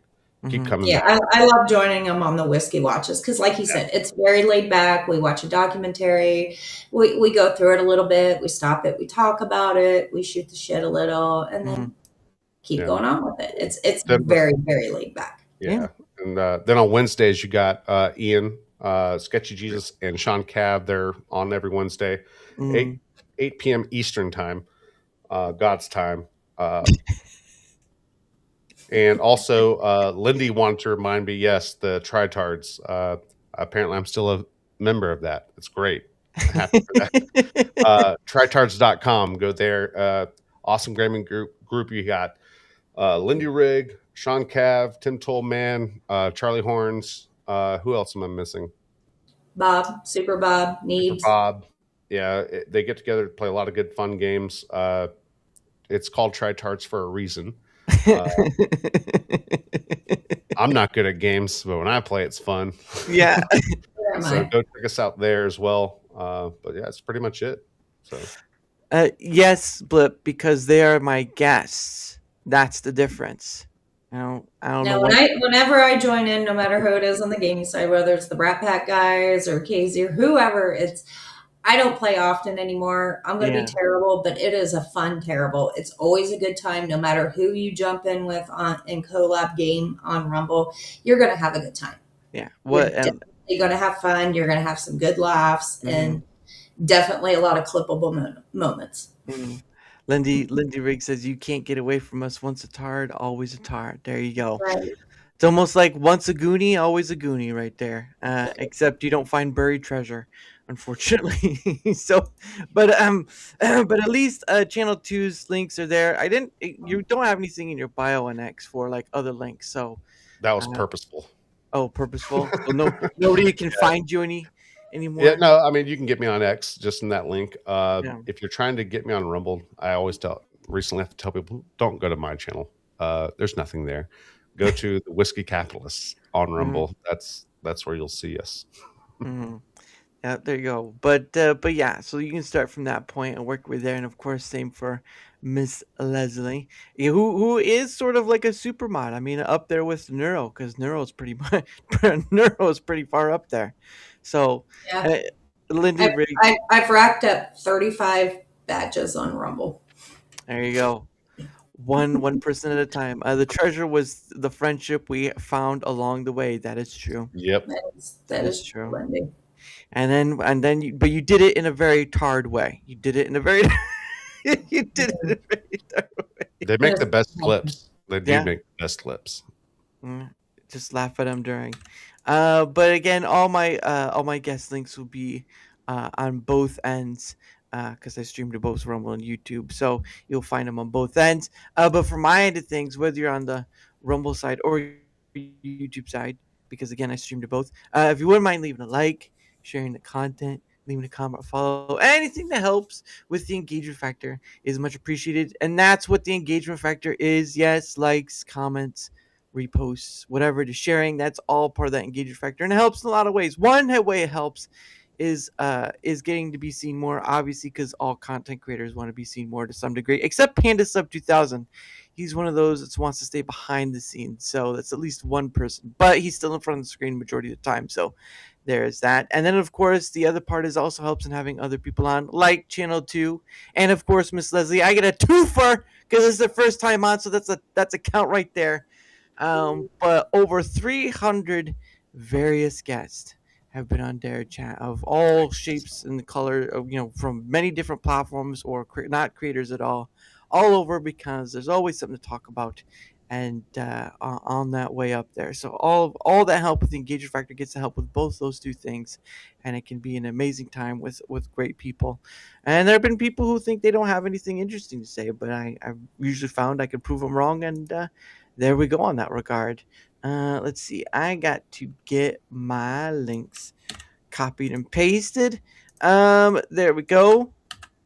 All right. So there's my links right there. Obviously, of course, it's the link tree. So like my Twitter X, my email, I have a link to Discord, but it's just for DMing. I don't have a server. Don't ask. I've already heard enough horror stories, and I'm not interested. But also, like my Rumble and YouTube ones are in there as well. So if you want to see where else I'm at, that is probably the best place to go. And of course, it's both on the Rumble side and YouTube side. Let's see. And of course, I do promote a few things. I don't do like a whole lot of stuff, but there are a few things I promote because one I use and one I eat, and you'll see why that is soon enough. This is the non-eating part. This is I am part of Proton's partner program. Have been since middle of last year. Yeah, I think it was middle of last year when I was accepted in, surprisingly. And why I do is because one, I use Proton on a daily basis, but also because Proton is a very privacy oriented company. And so this is just promoting their Proton mail, but they do offer other services too, like VPN, password manager, Drive, like Google Drive and whatnot, but a lot better. So Proton Mail does a lot of things. I believe with this, for those who take it up, you get a deal of like $1 in the first month, and then like it's pretty cheap, to be honest, monthly, or people do yearly. I don't know. I just know that I use this thing, and I have not had any issues with it, and I believe they do a great job. And I try to promote to others, and I've had plenty of other people on who do use it. So, and he disappeared like that. Magic. He's gone. No curses. But no, I just promote because I use it. I know it, and I believe what they're doing, and yeah, and you can make free accounts. Obviously, it doesn't cost anything, but yeah, as you know, paid options usually hold a lot more than non-paid options. But at the end of the day, sometimes you just have to try it out, and so there you go. Links right there, and hope you're willing to at least give it a look, because they do a pretty great job for all what they do. And thank you, Neuro, for the Rumble rants. Oops. Oh, hold on, not that one. There you go. He'll back to is over. Okay. All right. Touche. All right. And the last one I do, before we get back to things is, there he is. And his camera's not working. Oh, nope. Back. Yes. It takes a second to read or something. Yeah. My dog kept putting his mouth on my knee, and he had to go outside. So. Aw, that's cute. And look, I have an example right here. Lindy Rigg uses Proton and uses it for his business. So there you go. If you don't want to trust my words, trust Lindy's right there. So you can go to that link and do all that stuff. But yeah, I use it. Lindy uses it. I think Gaming Chad uses it too. But I've had plenty other people. So give it a look. It doesn't hurt. It doesn't hurt the window shop, is what I'm saying. It doesn't hurt the window shop. But for the last thing, if I can copy it, right? Copy and paste. I promote Biltong USA. That's right. If people don't know what Biltong is, it's a South African snack. It's their own. I guess you say it's their own version of beef jerky, but it's a lot healthier than store-bought beef jerky. So if you want to see what it looks like, you can go to that link right there. But they do more than that. They have drinks and sweets and stuff from the UK. They have also assortment of stuff from South Africa. At the end of the day, they do more than that. And luckily enough, I've had on the Anton, who's the main guy of Biltong USA. Him and his wife run that business down in Texas. So if you're ever down in Texas, they do have a store in Sunset, Texas, and in that convenience store, you can buy as much as like what you can see on the online store. So whatever they sell on the online store, they sell in the convenience store, and it's a great time. And they're great people, and it was nice to get to talk to him because he's the one actually from South Africa, and he married his wife who's American. So he's a legal immigrant. Okay, everyone, so don't get don't get on my case with that one. But no, he's a great guy, and yeah, I promote it because they showed me a kindness, and I just try to promote it back, and they do make a great product. I actually just put in my order today because I got paid, and I'm like, well, here we go again. So Yeah. might as well. But if you do decide to buy something from it, you can use code DARA to save you 10%. That's right, more than zero. Yeah, they are a good company. They sponsor a few other Rumble creators, and it's amazing that the support they give back to a lot of the creators on Rumble. Yeah, I know Fragniac. Eric John, they're a big sponsor. Good, Eric right? John, the pizza guy. Yeah, Eric John, yeah, Pizza John, and then which you can Gina, catch every Sunday night at 7 on yeah, Rumble. and Pizza John. I earned my place though. I'm still waiting. I earned my spot. I'm gonna get my pizza stream. I'm gonna get it. Well, if you want, I can take a second. I can pull up the tentative schedule and I can tell you when. No, I talked to Pizza John Pizza John recently because it was like it was getting close to I call him that because I used to work at Papa John's, so it's like Right. Pizza John, whatever. Just makes sense. But I had asked him because it was getting close to the end of February. Because the last time I had asked him about it, he said towards the end of February. But then he was letting me know that, like, because of the snowstorm stuff, everything. Yeah, has been it pushed pushed back. some stuff back. So Yeah. I'm in April now. No, March. No, was it the 4? I thought no, it was 4th. Yeah, it is. So I'm in April somewhere. I believe April 15th. I think he said. I might be wrong, but he did at least let me know it. And what is the link you're wanting to post? Blah blah. Like if it's I don't want people having to go to like a trickster link. Anton is good people. Yes, well, so is his wife Nicole. They're both good people. They run it with their family, and so I just try to support because they do a great job. And I'm addicted to biltong. All right, I'm just gonna be honest. I've gotten addicted to biltong, so don't blame me, okay? It's a hard it's a hard habit to kick. But no, they're really great people. Oh, that's right. I'm sorry, Nero. I've got to write your stuff down. So let's see. So that's for those who don't know. I know people in the past have like, oh, the half pint. Oh, hold on. Where is it at? Hold on, half pint. Thank you, half pint. And it didn't work, but I have an extra question made. Well, thank you, good sir. Well, you're the one to write first, obviously, of course. So get that one down. Half. Let's see. How do you spell it? Half pine. A forge. Oh my!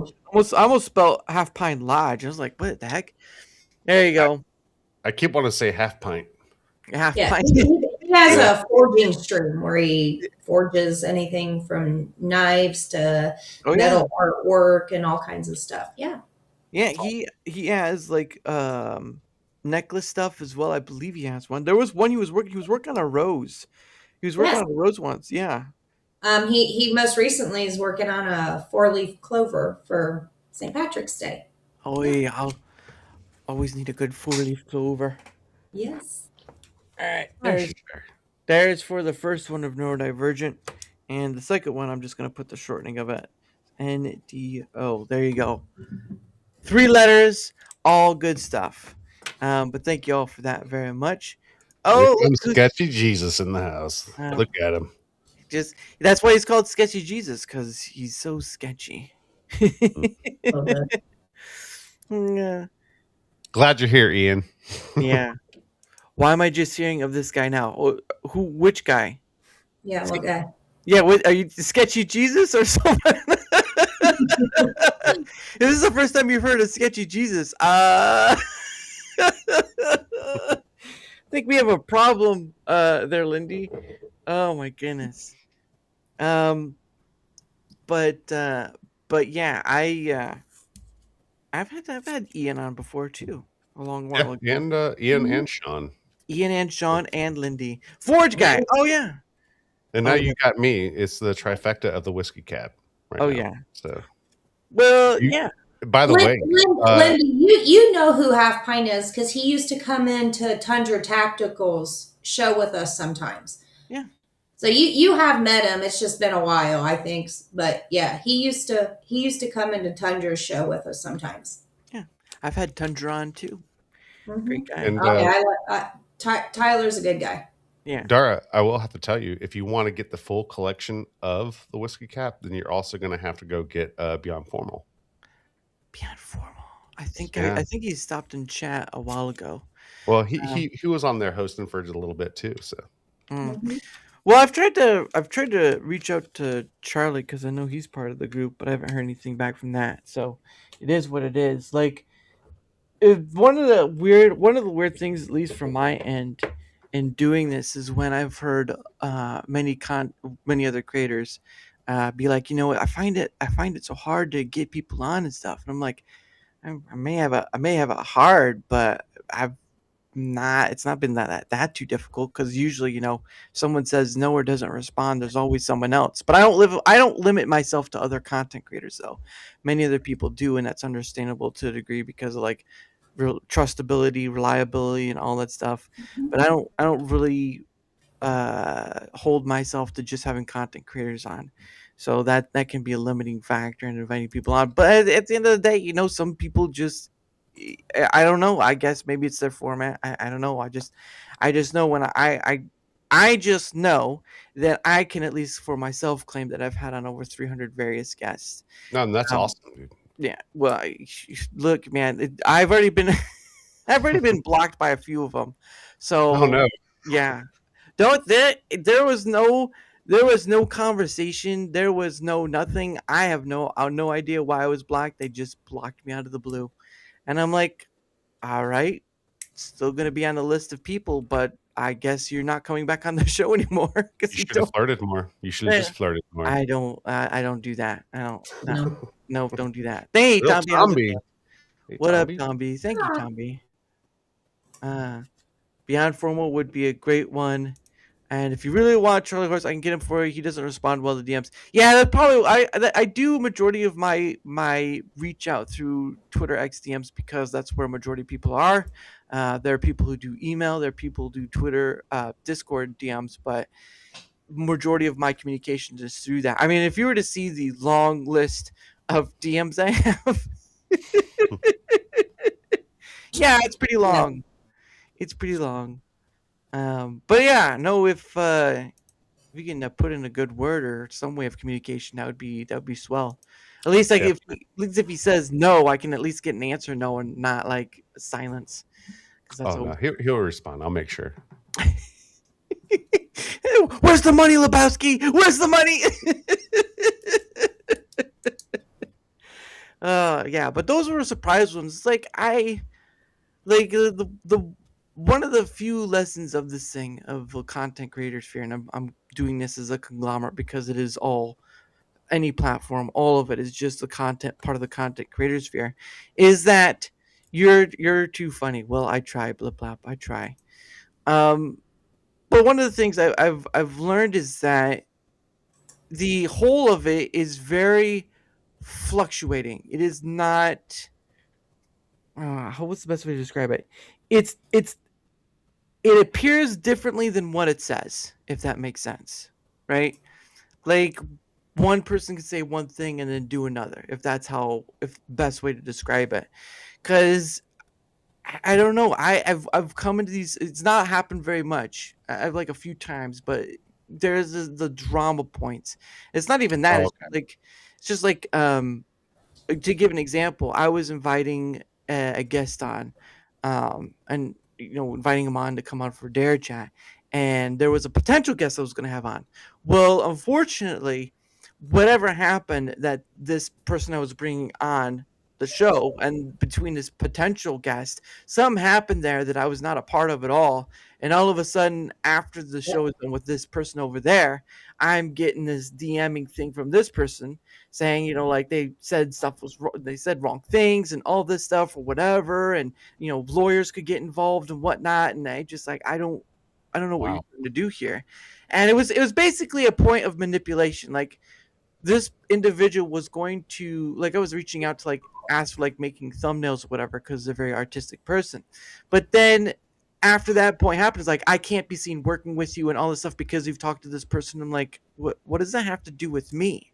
Like, anything that happened between you two or whatever, the friend thing or whatever, has nothing to do with me. I just invited them to have a conversation about whatever. I can't fact check people about things that have nothing to do with. And so that's why I have the disclaimer in the description, because I was like, I just as a sort of a small protection, but like if I'm bringing on people, it's like I'm not going to be here fact checking like, oh, is Channel 2 really who he says he is, or is Leslie who she says she is? Like, there's no point. It just wasted time. And you know, we stopped doing clicks back in high school. You know what I mean? It's like, well, you do this to do fun, and we don't do this to do drama. You know what I mean? Right, but it can't. But I also think you're naturally going to have people that just gravitate towards each other. Not saying everybody has to get along, but y'all don't have to be enemies either. You can all just be grown-ups.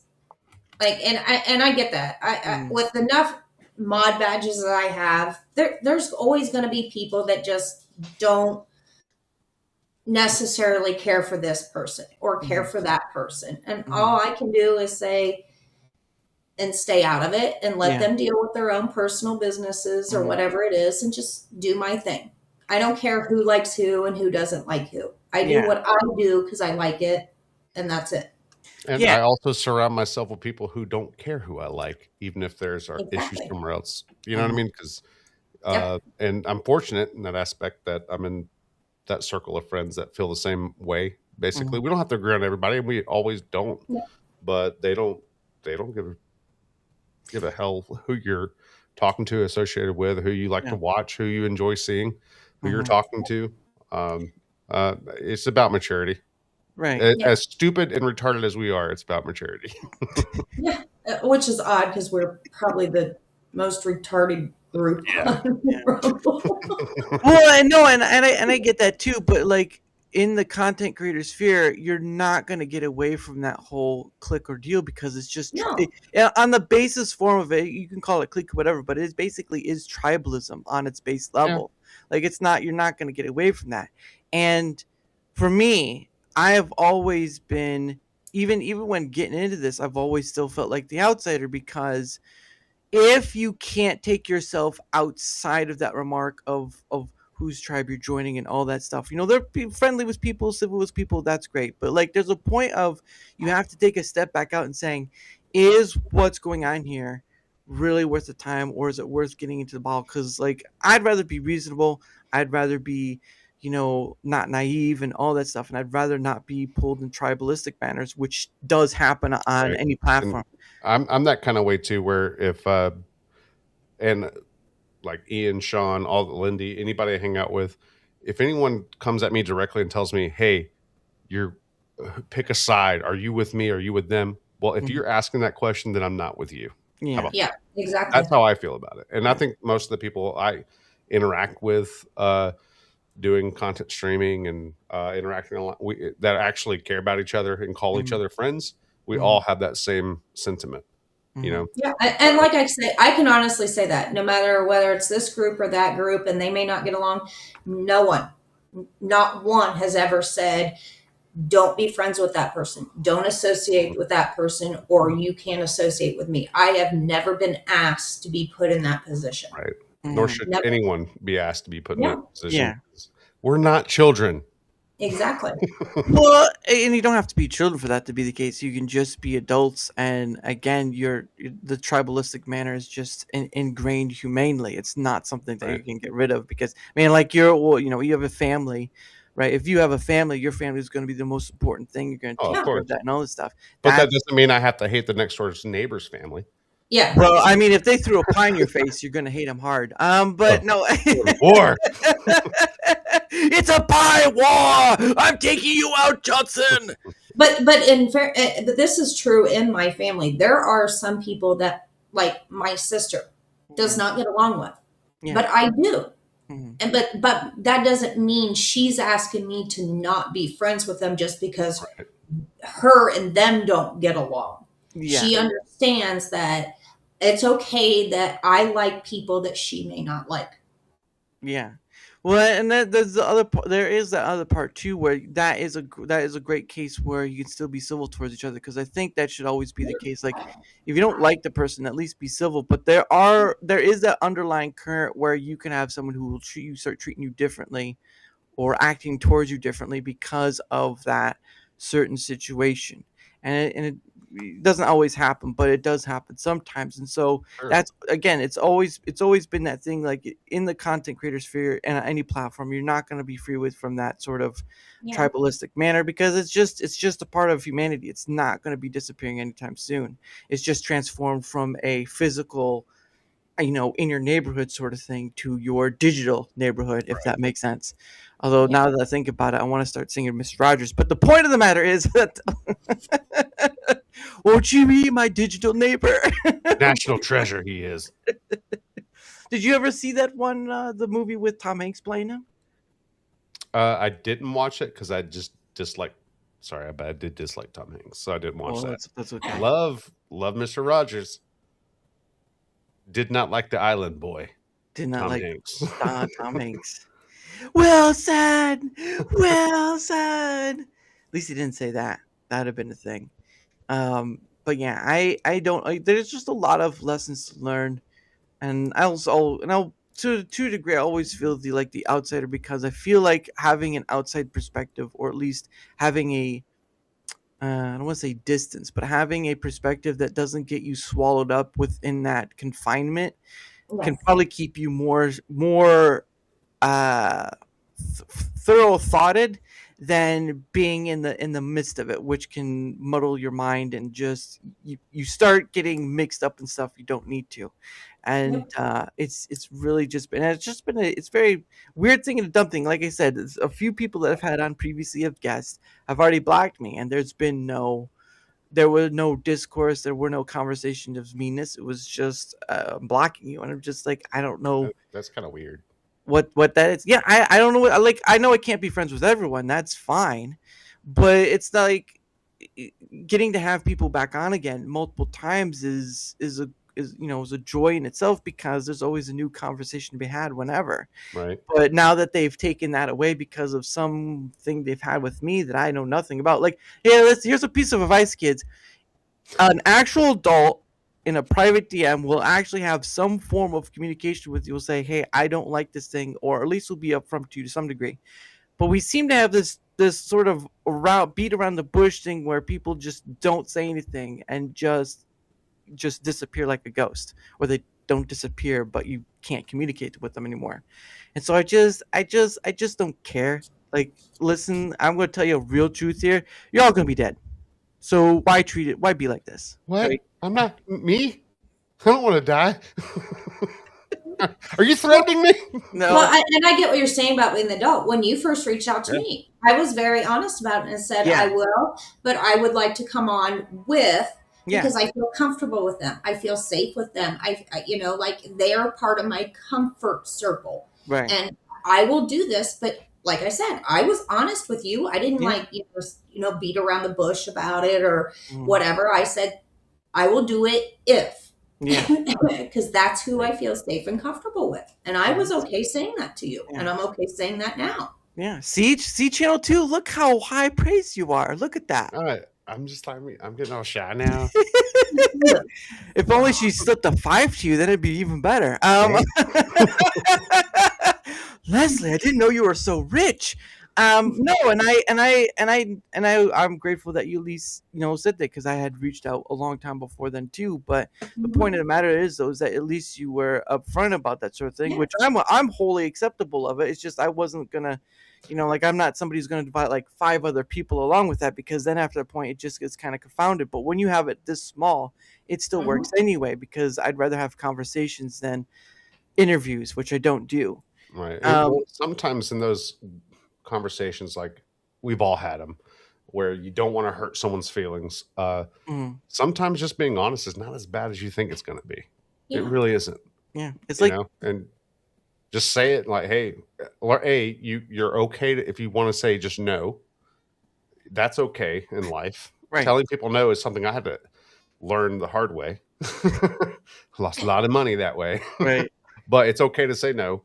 But it's okay to tell them why too. And it's like, hey, here's the reasons. And the problem that most people get into, they're trying to save someone's feelings, and they are really either making it harder on themselves or that person entirely. Right. Which I think is and it drags it out. What's the point?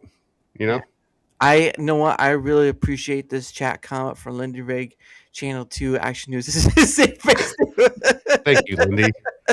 I know he's saying that jokingly, but to play on that a little bit, Lindy is right and Channel 2 is right. That's part of the reason why we've all been together, I think going on 3 years now, because no matter how close and friendly and funny we are with each other, we're comfortable enough with each other to tell each other a hard truth if they need to hear it. And but they also don't get mad about it. They don't take it personally offensive. They hear what we're saying and they process it. They don't put a guard up and say, I don't want to hear that. I'm mad at you, whatever it is. We've managed to be able to, I guess, be together the way we are for so long because we are honest with each other. Right. Yeah. Yeah. And you at least know that being around along each other enough, how the viewpoint is like, oh, you're not saying it in mean-spirited way. You're trying to explain this. That's the key. That is key to where you establish a good relationship with anybody first, to where they know beyond a shadow of a doubt whatever's being said is not out of malice. And I preach that all the time to people. Like maybe like even trying to give people, I don't necessarily know what their position is, to say, hey, maybe they're not saying this the way you heard it, or maybe it's not really coming from a place of malice. Maybe it came off kind of rough, but maybe just ask another question to see what they really meant. That's what a lot of people miss. Or some people just shut down if they don't get the answer they want. You know what I mean? And that's where you get people, why did this guy block me for no reason? Did I say something? And I didn't say anything bad. But what was that old sketch with Key and Peele where they're texting each other back? And that's the problem with the interwebs. Like people don't get the tone of what they're saying through text at all. You don't get the nuances. And sometimes we'll read things unintentionally the way it wasn't meant to be read. You know what I mean? Well, it was funny too, because people can go see that skit now on YouTube, but like it was just he was for, although Key's character was more 420ing it, so he had that too. Yeah. but ultimately, it's like they're testing each other. The story is they're texting each other back and forth. Actually, you know what? Forget that. I don't need to say it because I know. I know deep down. Oh, hold on. Key and Peele. All right. While you're looking for that, real quick, I gotta step away just for a sec. My dog is just like whimper whining. I hear you. There we go. All right, here we go. I got it. Humor messes up people being malicious. Well, there you go. And of course, Slinger, assuming people aren't being... Well, I mean, you're never going to know because, again, text just takes away the rest of the communicative part. And you can't really tell just from words alone. Maybe, but sometimes you can. I've had those moments where, like, even something like between an employee and myself, where I maybe was in a rush and I sent a quick text, and maybe I didn't send something. I should have known better because I knew this guy was a little more sensitive, and I should have known better to send it, but I didn't have the time. Texted something, hey, need you here this time, quick as possible, something along those lines. Yeah, but he was so butthurt about that, and I didn't know what was going on. And at the end of the day, I brought him to the office. I'm like, hey man, are you okay? Well, I just felt like you don't talk to me that way ever, and then you said this to me, and I thought like there was something wrong that I did that you were mad about. I'm like, dude, this is my facial structure. If I'm not smiling, I look pissed anyway. But I said, dude, I don't talk to you guys that way ever. You know that. Because I know, which is why it bothered me so much. And that's why I looked so upset. I'm like, well, dude, tell me. Yeah. Talk to me. I am here. We are communicating. That's the old joke, like the old Notebook movie. What do you want? I don't know. What do you want? That's probably the worst person to be with at that point. It's like, what do you want? I don't know. Well, then what the fudge are you even doing here? That's the dumbest question. But anyway, here's what we were talking about, the Key and Peele one. It's actually a good sketch. Oh, yeah, it is. It's hilarious. I've been trying to reach out to you all day. Are we on for tonight? You can tell how he's angry and stuff right there. Right. Jeez. What? You can't catch me. You can't catch me. More. Touchdown, bitch. What? Pause. I'm not a sports person, but that was hilarious. Yeah, he's 420ing it up. Just look at all that. Jeez Louise. Oh, shoot. Keegan's been texting me. Sorry, dude. Missed your texts. I assumed we'd meet at the bar. Whatever. I don't care. Yeah. This is how it starts. That. Sorry, dude. Missed your texts. I assumed we'd meet at the bar. Whatever, I don't care. Whatever, I don't care. The fuck is his problem? Do you even want to hang out? Do you even want to hang out? Oh, that's considerate. Yeah. Like I said, whatever. Like I said, whatever? Fuck this guy. Jesus, you are fucking priceless. Oh, man. You're the one who's fucking priceless? This motherfucker. Oh, he wants to. Oh. You want to go right now? Huh. Guess I could do that. Okay. Okay, let's go. Okay, let's go. All right, you know what? You know what? You want to really do this now? Keegan, you nuts. You're not putting me out. Fuck yeah, let's do it. Oh, you fucking asshole. First round's mine. Oh, no. Oh, no, there ain't gonna be no rounds, asshole. It's gonna be a fucking street fight. Yeah, I'm listening to these guys. No. Buddy, like I said, first round's mine. A beer and a gimlet. For my partner, right? What's that? I got you a baseball bat with nails in it. For my post-apocalyptic Jackie Robinson costume. How did you know? We have to admit it, though. We've all been in that position. Everybody's done that. I've done that. Everybody's done that. Everybody's done that.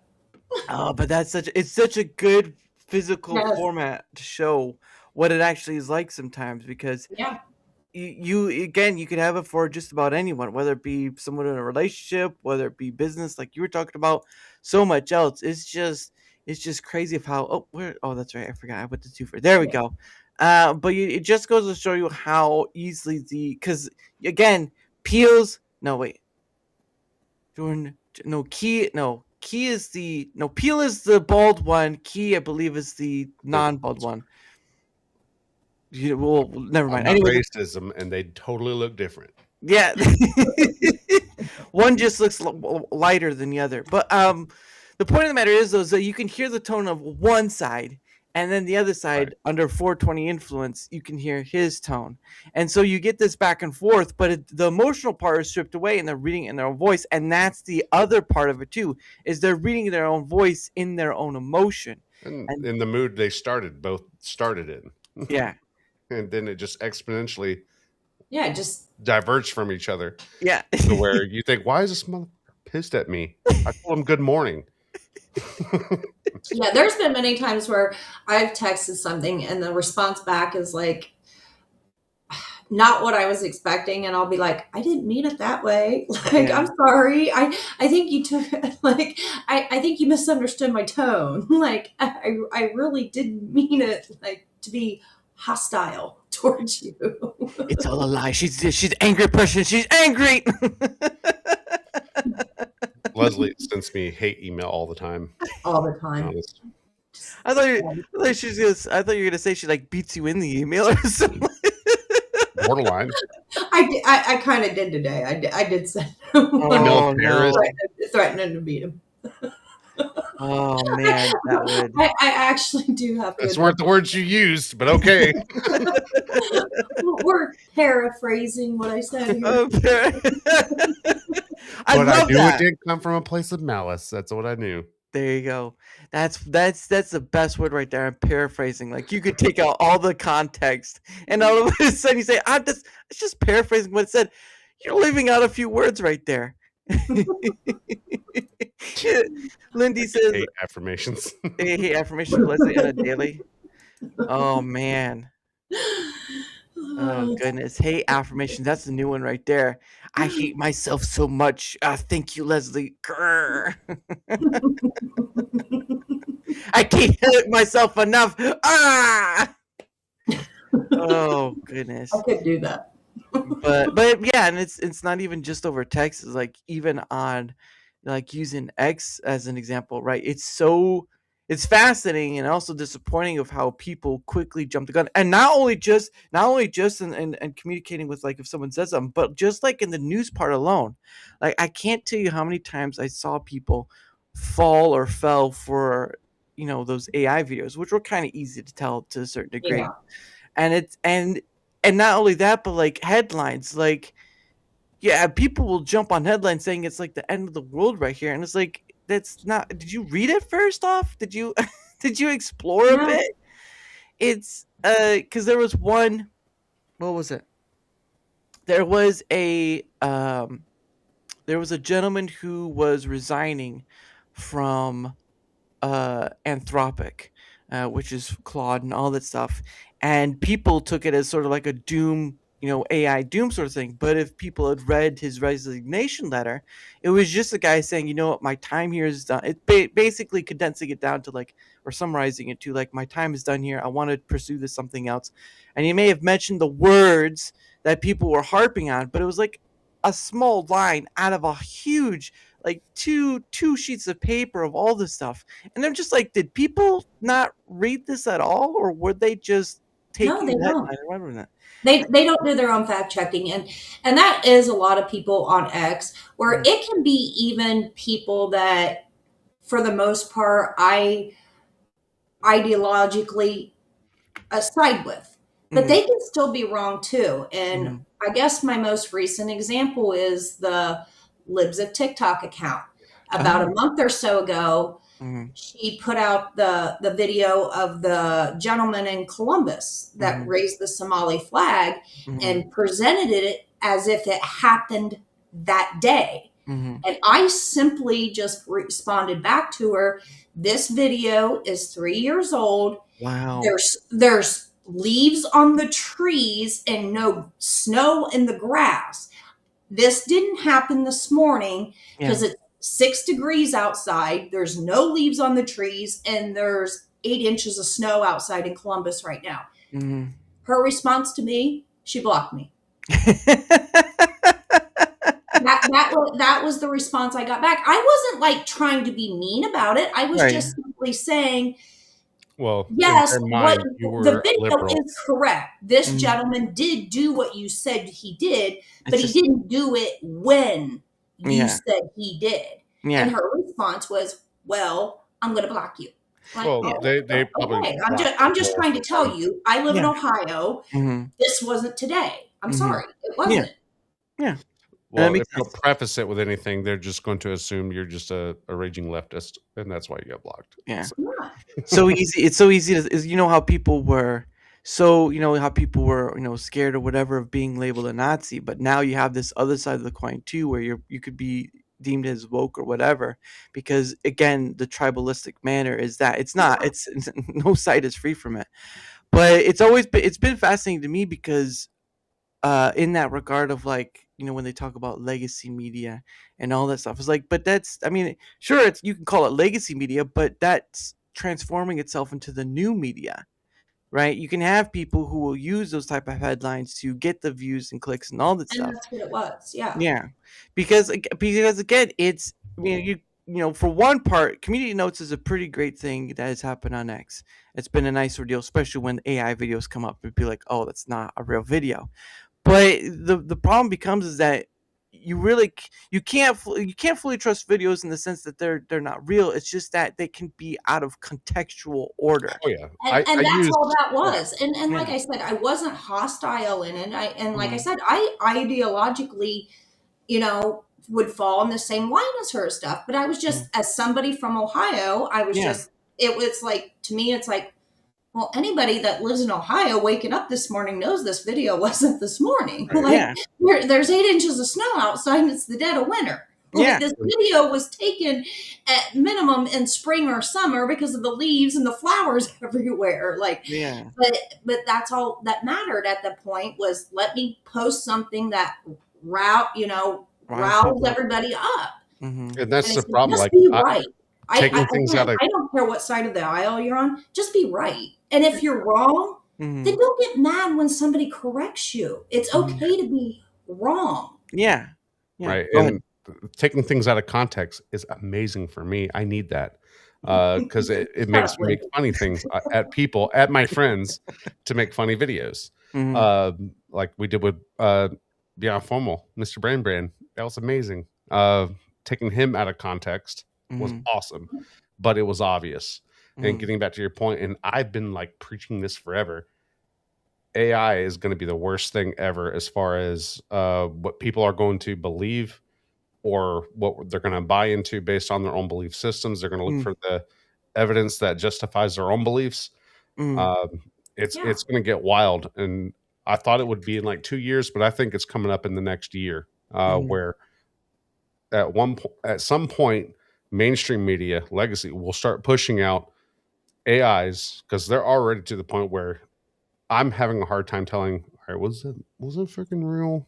I'm questioning myself. They're going to push something, whether it's just audio or a video, and it doesn't have to be those two things. It could just be things like a text document from Epstein files. It could be anything, to where one side of the tribe is they're going to believe it, whether it's real or not. They're going to take it as gospel, and the other side will do other things for other things. And at that point, once we get to that point, the internet is not a source of credibility anymore. Well, it can't be used that way. Lindy Rigg says CNN already pushed out some AI and got called on it so fast. Well, yeah, but I mean, you don't need AI for that though. You can go back to just posting these videos. And again, the problem with trusting those outright is you don't know the context from what the point, like just like with you said, Leslie, about the video that was 3 years ago. 3 years ago. But nobody would know that if they didn't do their research. And most of the time, people are taking on the on-face reaction. I've been guilty of posting stuff immediately, just watching it. Oh, fuck that. And it's my own bias. I'm like, oh, I agree with what this post was. And I post it. And then 3 days later, hey, what you posted has a community note. I'm like, fuck. I didn't slow the hell down. And like I said, and I know what you're saying about that, because if it had been a video that was posted or she had used one from winter, I wouldn't have thought anything about it. I would have probably been like the tribalistic, like, yeah, how dare he, stuff like that. But it didn't take me but 3 seconds to realize, like, into the video, well, this isn't today. Yeah. So then I just looked it up just casually, and the first thing when I Googled it was the local NBC station doing the story on it 3 years ago, and it was the exact same video. And it was like, just like I said, just be right. And if you're wrong, then just admit it. It's fine. Okay. Move on then. We can move on if you're wrong. Right. And I think a big part of that, though, is when you have people who have built themselves bit over time, and they have this sort of, because again, people are moving to the online field to make money and stuff. You do have this sort of thing where that takes a pride hit, right? Yes. And people, hence why I got blocked. Yeah. You were prideful, Leslie. That's bad, Leslie. Maybe you just took the block the wrong way, Leslie. Yeah, you just. You know what I mean? You just took it the wrong. You just. That's took not it what the- they really meant. Like you just took that block the wrong Yeah, way. you You just- looked at you- it the wrong way. You don't even know what you're talking about, Leslie. You just took it the wrong way. But no, that's why I don't see, at a certain point, that's why I don't see legacy media and new media or independent media too much different, because they're going to omit something. They're going to misspeak. If you make a mistake and correct it, that's fine. But you're going to omit something. You're going to misspeak. You're going to do something, and the full context of what you're trying to get across is going to be distorted and disturbed. And again, yes, I can agree to a bit that with AI and stuff coming out and all that you're going to have this sort of thing. But you didn't even have to have AI for that. You had deep fakes. Yep. You had pictures and stuff that could be edited and all that stuff, or cell phones or whatnot. All this stuff could have been done, and you didn't need AI for that at all. You had people who could a lot of the way the media has operated in the past, and I'd say the past 20 years especially, where they will put out articles. This is pre-AI. They will put out articles, news stories that they know are wrong in their framing completely. They just get it out there in the ether, and because it immediately gets to their audience. Yeah. Well, then they are forced to make retractions.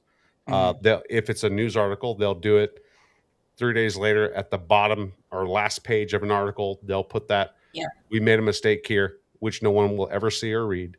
Or they'll do it in one of their network stations. They'll come out and put that at the bottom of a show. By the way, we have to say, hey, here at this point. But at that point, it's already been put out there. And no one's rewatching that episode. So people are going to believe it.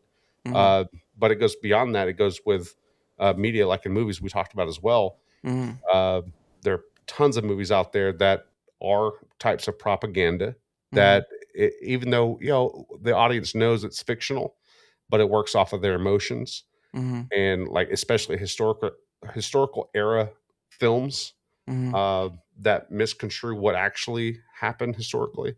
But emotionally, that's what's real in that moment. And that's what people will tend to believe. It's the same thing in media. It's all emotional. As long as you get it out there quickly enough, and if you have to make a retraction 2 days later, no big deal. At least we already put it out there, because most of the audience will not read the retraction.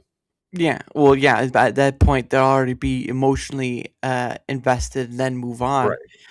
But I mean, too, when you bring up the history stuff, like even with history, you can't really trust how much of it's true or not, because you don't know what's been codified versus what has been omitted. And once it's been omitted, it can be deleted, and you have no proof whatsoever of whatever the other existence is. So you have that too, where even history itself is sort of a finicky thing. It's a bit of, not all fog, but it's a bit of a fog, because certain details can be changed or what have you. And again, history's, they always say like the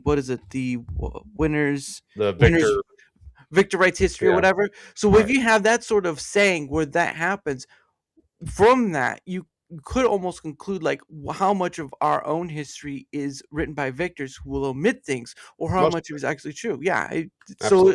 So again, you can go back to, you didn't even need AI for that stuff, and yet it happens because the victors get to write that history. Well, here's what's going to be even scarier is the fact that moving forward, AI will be able to change history prior to internet at this point.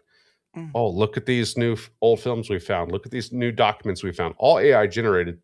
You can't state before the invention of footage, of video, but at least at some point they could rewrite or tweak history in such a way, if they wanted to. It's going to get worse and worse to where people will. I think if you were to see a new article or a new video today, people will question, oh, is that AI? Is it not AI? But let's say, oh my God, we found this huge cache trove of old real films, and let us show them to you of JFK footage of what really happened, and it's all manufactured. You won't really know, but people probably wouldn't question it because, oh, this is old footage. This can't be AI. But no one's going to think that way. The common person won't. People like us might, but most people in their 50s sitting on their couch watching, CNN or Fox, they're not going to question it. Yeah, but again, even so, you still have to be like with the example you gave, Miss Leslie, like even then you still would have to be wary of any video you see, because how can you tell if the context from it? You can't. How do I know what this thing is? How do I know what it cut off? How do I know that what's in there is full true versus it omitted a few things that missed the full of it? And so that's another point of it too, is just you should be wary of any video put out there on Newswise, because how do you know how much of it is true versus what's been taken out? And whether or not that's an AI thought or not, that's up to the individual. But at the end of the day, I think that should be everyone, is even headlines, even all this stuff, because again, all these groups, all these companies like CNN and all this stuff, and all these independent ones, they need to make money to survive. That's the basis, right? Like you don't have much of these journalists out there doing it for free. They're not going to do it for free because they need to pay their bills. They need to eat. They need to. So at the base root of it, there is money involved, and it's not like saying it's all bad, but it's just saying be mindful of, do your own research too, and try to figure out, is what is going on being told fully, or is it just being cut in half and you're getting only half the story? It's a problem with all of it. So, but anyway, it is the top of the hour, and so what's going to happen is we're going to do what we did before, but we're going to start winding off because it's getting that time, and I have to get up in the morning, so don't want to stay here forever, though it is lovely. But anyway, let's find the let's see. Nope, not there. Oh, here we go. Oh, here we go. So here's for you, Miss Leslie. If you want to skedoodle your stuff, and all the others, the floor is yours. Pretty much all I want to say is, if you want to know what's going on Rumble, you want to know who's streaming at that time, check my X page. I post who's live, who's going. Do want to give a shout out to Sergeant Wilkie this weekend. He's hosting 2 community game nights. Tomorrow night is the Car X Street event. Mm-hmm. And Saturday night is the new Mario Kart for the Switch 2 event. Both events are open to whoever wants to participate. Just reach out to Sergeant Wilkie and you can be part of it. And Sunday night, Eric John, Pizza Man. Hey, Sergeant Wilkie's good people, though. I've had him on before, and Pizza John. But yeah, again, like I said, here's her Twitter X. You can go there. She posts the stuff. She even posts the community calendar. I've seen a few times. I don't post just posted. I am the one that actually creates the community calendar. Oh, well, there you go. That now you have another reason to go check it out. And that being said, stay tuned for March. There are already, I think, 14 community gaming events planned for March already. There you go. Look at that. So the gaming community collabing and playing together is becoming, thankfully, a really, really good thing for the community. Mm-hmm. There you go. She's on top of that ball. It's a balancing act for sure, but she's on top of it. So you can see her.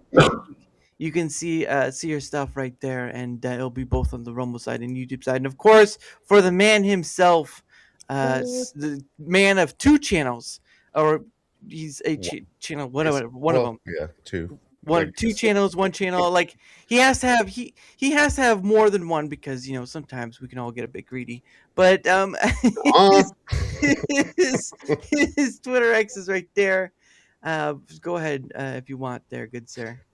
Yeah, so you can catch us on Mondays, Tuesdays, Wednesdays on the Whiskey Capitalist podcast.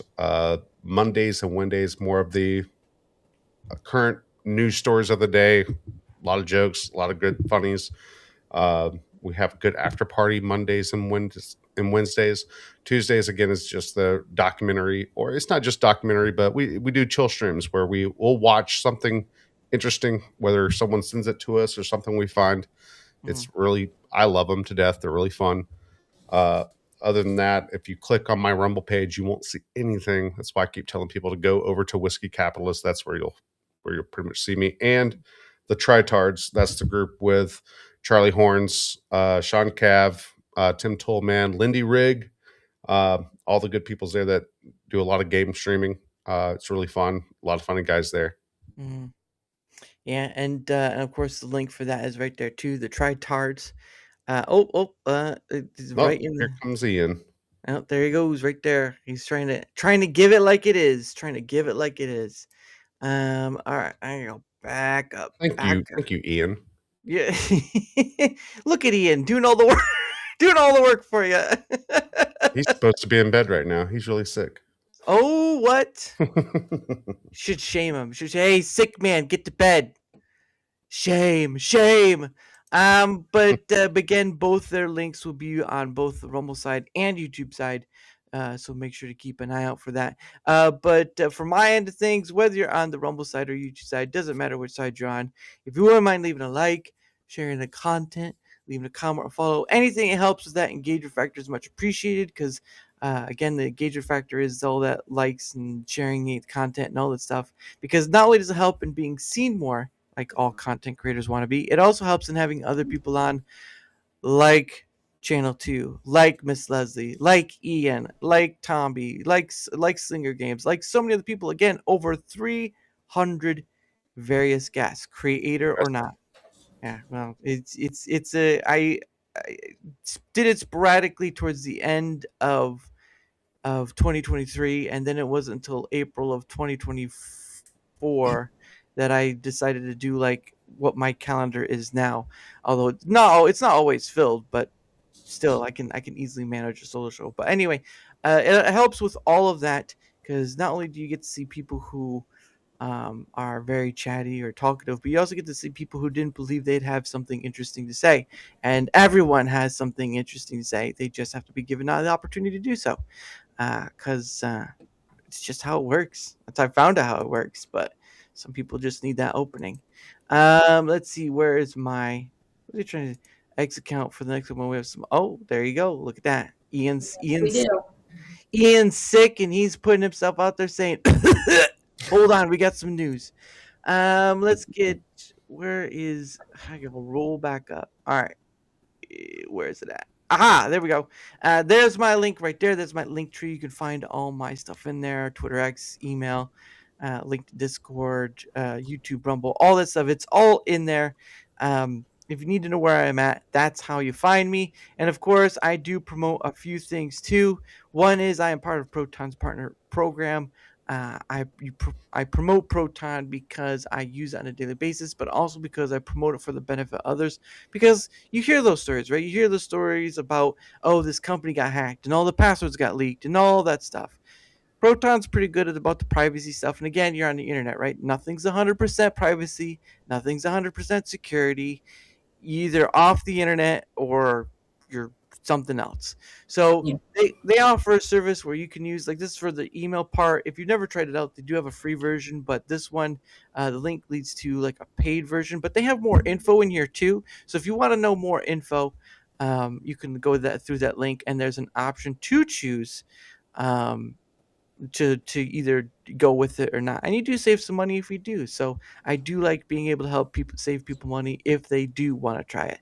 So there's that, and thank you for that. And of course, the last thing I promote is, of course, Biltong USA. For those who don't know what Biltong is a South African snack.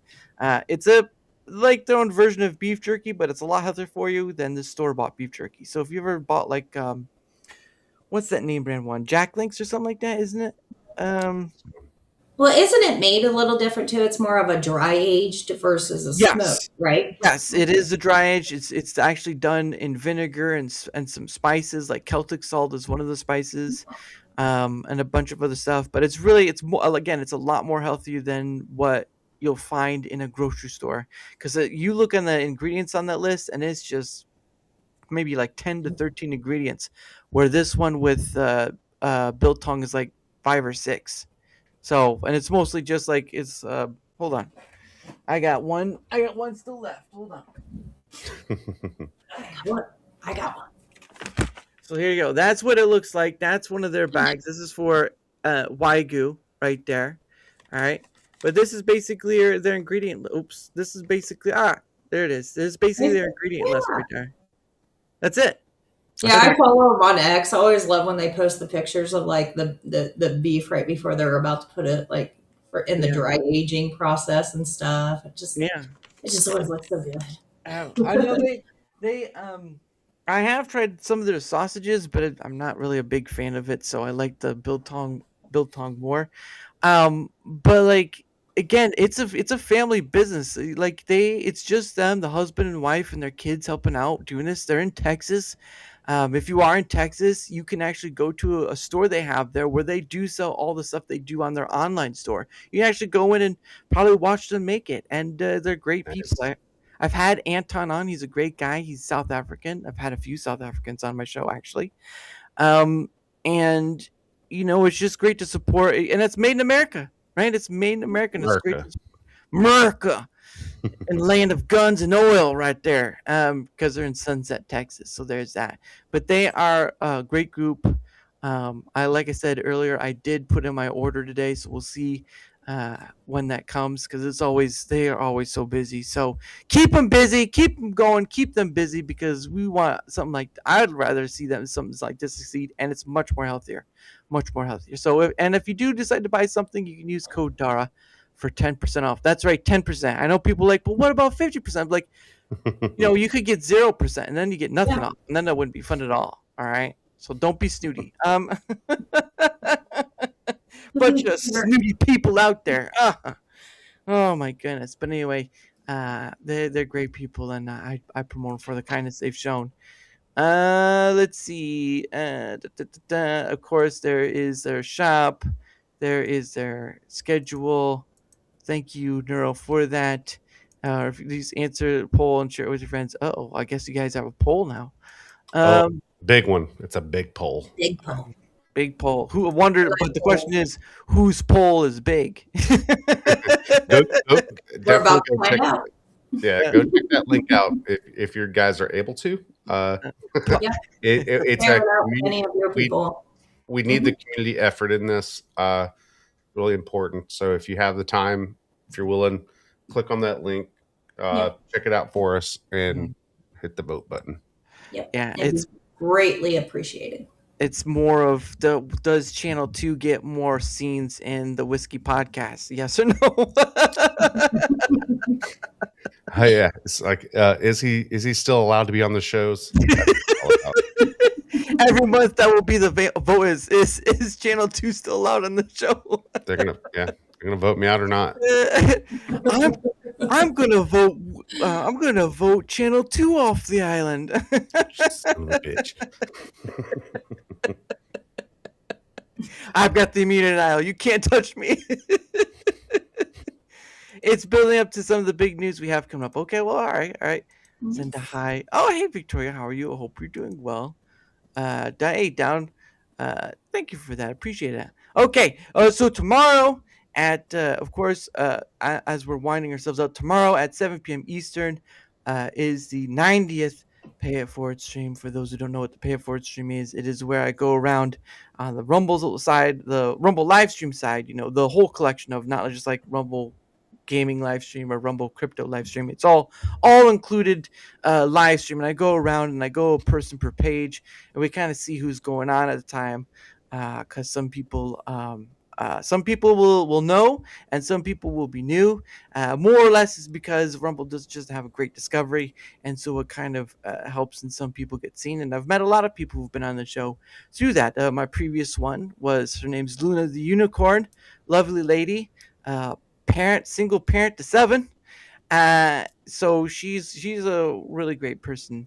But yeah, it's just that remark of getting to meet all these amazing different people who are streaming at the time, and we go around, we do show a little love, we do donos and stuff, and that'll be at 7 p.m. Eastern. But also on that day tomorrow, I will have at 8 p.m. Eastern, I'll have on Doom Gnome. I've had him on a few times before. Great guy, gamer, of course. He spread all over, but he does stream on Rumble as well. He spells his name a bit differently. He spells it with numbers for his name. So I always have to point that out. I was like, that's not how you spell gnome. It's not with a 0 and a 3. That's weird. 7 kids. Yeah, that's true. But then again, on that on that same stream that she was coming on, or the Pay It Forward stream, we had stopped by a gentleman who had 8 kids. So it was streaming on Rumble. So it was like, well, he was probably on multiple platforms, but it's like, when she mentioned 7, I was like, oh, okay, so we're getting a tally vote here. But yeah, it's just and at the end of it, of course, who the people I stop by, whether stop by them for or not, uh, just who we stop by. I post their channel names and their links too. Now, if they do have an @ on X, I do the @ and then the channel name, but most of the time it's just their channel name and the Rumble link because again, Rumble does not have great discoverability. So No, no, they don't. But that is a big reason why, whether it's a content creator that I personally watch or not, if they're live and I see it and they go, I try to repost it on X. And then last Friday, it actually got me in trouble on X because I like posted too many in a row. A spam bot or something. Yeah. So then I spent all day Friday proving I was a real person. Yeah. And it was like, no, I'm just trying to help these creators get seen because, like you said, the discoverability on Rumble is just so hard. So I use the social medias to help get them discovered. And then X is like, you can't do that. That's really weird they did that. Because I that worried me because I do that often too. Like when I have time, I'm just around a phone or a computer. I see people like Tritards, Brat Pack Frag, anybody. Our channel, I just repost like the shows coming up, the events coming up, and it may look like just a editorial account sometimes. Yeah. So I'm wondering if that's not editorial, but advertisement account. Right. Like, yeah, a spam thing. So I literally had to spend all day Friday back and forth with X tech support, having to prove I wasn't a bot account. And today we can prove with great certainty that she is not a bot. You can see her face right there. Yeah. Lovely as she is, but she is frightening when she wants to be. Don't come after X. She will claw your eyes out. Well, that's what I did. I tagged X and I was like, how dare you? I was like, half the sons of bitches that follow me on here. You said something about bombing a building at one point. I'm like, Leslie, calm down. Yeah. I was not happy. Yeah, I no, was I can. Not a happy camper Friday. I can see that. But no, I think last week was like 10 people, but I think the highest I've stopped by for people because I don't stay very long. So there's a different here's a line of thought I've had is that you either stop and spend time with the individual or you give them money to kind of compensate for that time because I can't stay for long for everyone. So I took in that money route to where you give a little, because you do it. So in the case of like comparison to YouTube versus Rumble, you can do a lot more on Rumble with a little, because with YouTube you have to pay for a certain amount of characters for every level of pay. Like $5 is 50 characters, $10 is 100 characters, and so on and so forth. With Rumble, it's basically 1 to 500. It's the same amount of characters, and you're not like spending an exorbitant amount of money just to say hello and all this stuff. So that's why I do it more on the Rumble side, but I still stream it to the YouTube side because then that also facilitates the getting people seen more. Because again, Rumble's discoverability is it like trying to shoot a target in the dark, and it's only 5 feet in front of you and it's complete darkness. So there's that. But that's just me and my opinion. But beyond that point, that's what I do. And of course, like I said, Doom Gnome is coming on at 8 p.m. Eastern, so look forward to that as well. But I don't believe it, Leslie. Is it? Sketchy Jesus is about to get sketchy and more sick with that remark. But the last thing I do with my guests before we ride off in the sunset, like that ending scene from, what was that last Indiana Jones movie? The whole Last Crusade, was it? Yeah, it was Last Crusade with that's them damn aliens, isn't it? No. It was the one with Sean Connery. Sean Connery is the one I'm talking about. Okay. They found the Holy Grail and all this stuff. Yeah. Yeah. Junior, I got to stop that.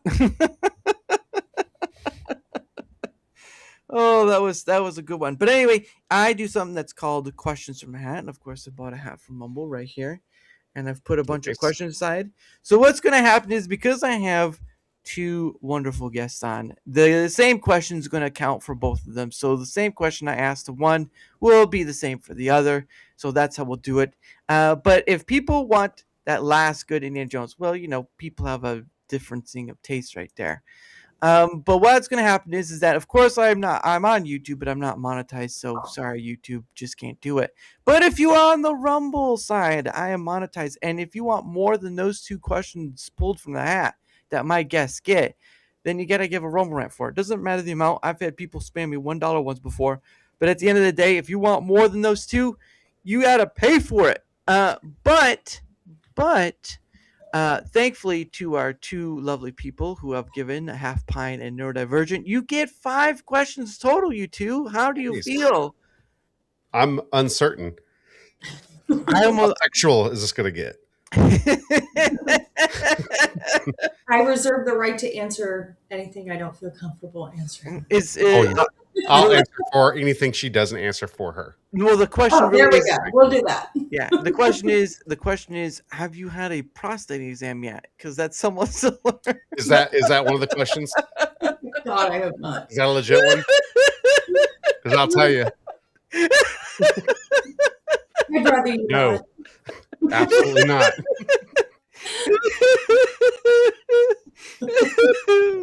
Oh man, you know it's gonna be a bad day when you see someone come waddling out and you're like, oh, that's not good.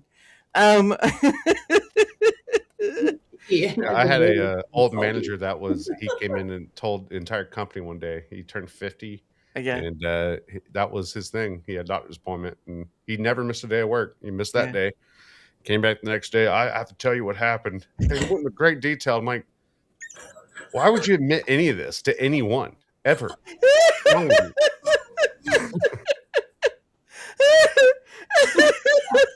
you? Boss, I'm good. I don't need to hear. Look, man, they went real deep in. It was really weird when the doctor asked me, "Hey, I'm about to pick your brain for a minute." And you're like, "Whoa." Doc, I'm not a Muppet. Just get it over with. Get this.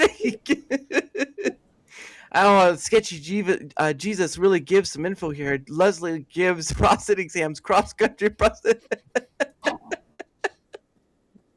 That's a long hand reach if I've ever heard of it. No, that's the longest reach around I've ever heard. They make fun of me all the time because they think I have like freakishly long fingers. Hey, you know what? At least it's not like Gene Simmons where he has that freakishly long tongue. All right, that'd be. Actually, you know what? I shouldn't even say that at all because there's some men out there that'd be like, I'm down for it. But that's a difference altogether. That's a weird process. First question is, what sound do you enjoy hearing? Channel 2, you go first. That's a good question. Sound. What sound? My truck starting to go home at the end of the day. Nice. That's a good one. Yeah. Because you don't want to be like, oh no, please start, please Lord, please just start. Please. Just when it's on, that means I'm leaving and I'm going home. I'm not coming back to this job site again. There you go. That makes sense too. Because I mean, once you've had a rough day, you're like, I'm done for the day. No more me. What about you, Miss Leslie? The sound of peppers and onions hitting a hot cast iron skillet. That first. Ooh. I thought you were going to say Channel 2's voice. Does it sound like a fajita? You know, where you just hear that sizzle? Yes. It's like when you go to a Mexican restaurant. It's like when you ordered fajitas and you can hear it coming out from the kitchen and you hear it getting closer as that sizzle. Oh yeah. Closer to your plate, and you get more and more excited. Oh, yes. Yeah. Actually, I do have a new noise that I just thought about because I'm looking right at it right now. What's this new camera Ian made me buy? The when I turn it on, it's pretty cool. It almost sounds like ka-cha, ka-cha. Yeah. From Cars. All right, let's go on to question number 2. And remember, we have 5 because people gave. What's the strangest talent you have that's completely useless? Miss Leslie, why don't you go first? Useless. Yeah. Or that you would think people would think is useless. Oh. I'm really good at making dollhouse miniatures. Really? Nice. Oh, nice. That's pretty interesting. People make miniatures, but that's pretty cool. Yeah. It's a A lot of detail work, though. That's a lot of detail work. I have one I've been a labor of love working on for about 10 years now. It's like a vintage grocery store from like the 1940s. Wow. And I just, every now and then, I go get some stuff and work on it and add a few more things to it and then a few more things to it. And it's like my baseball cards or my collecting stamps or, you know, whatever people do. Yeah. Or I think there was one where I heard a story of a gentleman collecting waffle irons, like old waffle irons and stuff, like different types of waffle irons. By the way, waffle is superior than pancakes. I'm just gonna say that right now. But Channel 2, your answer. Well, at first I was going to say my personality, but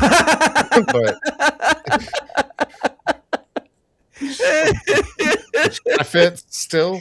But the only talent, and I don't think I can do it anymore because I haven't done it since I was a kid. Right. I'm probably not the only one, but I could lay on my back on a flat floor, like with no shirt on, and make fart noises with my back.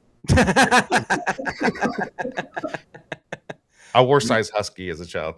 Hey, it's fine. We know what we're doing in the Discord after the show, though. Do it again. Do it again. All right, guys. All right. All right. One more time. What's gonna be weird is like after the show ends, I'm gonna go on my hardwood floor somewhere and see if it's still working. Then he tries to do it and he actually does a real part. Or I just get stuck to the floor to the section I can't get up. Help! Oh goodness. Question number 3. All right. Question number 3. Oh, question number 3 is right there. Question number 3 is okay. This is probably the only viewer / guest question that's ever been suggested. But are cats racist? Is the question. 1940s cats or today's cats? I'm not going to say cats, but I'm going to admit I think my dog is. I'm just saying, whenever she sees people of different colors on TV, she's crazy. I take her on road trips in the car, and we stop at a gas station or someplace, and she sees people of different ethnicities. She goes crazy. Oh my gosh. It's kind of embarrassing. It really is. It's a little embarrassing. I know what Ian's talking about, and probably should have had a different answer for that question. Too late now. It's out there in the world. He likes to do hardword floor farts. There we go. Yes, floor farts. Yes, all of them are. Ian. All of them are. Which is. Is it your dog Black? Yes, all 3 of them are. It's always my people's. You know. I've got the Clayton Bigsby of dogs. Oh snap! What about you there, Channel 2? I think in general, cats are just racist against humans, like pretty much, right? I can understand that. Although I will say there are cats that you'll see, they love their masters and whatnot. So maybe it's not love. Maybe it's just I want more food. Who knows? So they made humans worship them at one point in time. That is true. That is true. Egyptians, yeah. And it was Egypt's in Africa.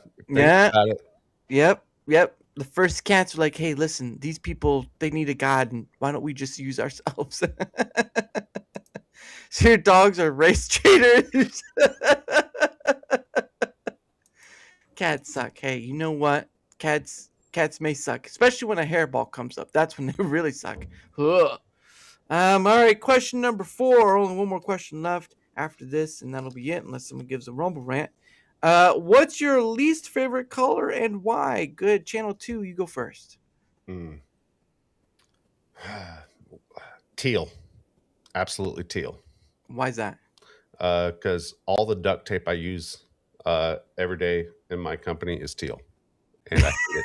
Because I have to wear gloves, and they get stuck to my gloves, and that's all I see all day is teal tape all around me. All around me are teal state faces. Teal state faces. What about you, Miss Leslie? Orange. Orange? Orange. What? It's the most unflattering color on anyone. Whoa, No whoa, whoa. one can make orange look good. It is not the new black. I They beg were to differ, lying- woman. They were lying to you. It is not the new black. It looks horrible on everybody. Wait, no, what was the color again? Orange. Just the way you say it makes me mad now. Orange. Just the way you say it makes me question. Hold, Channel 2, you got to get those guitars off. Those are orange. You got to get those off.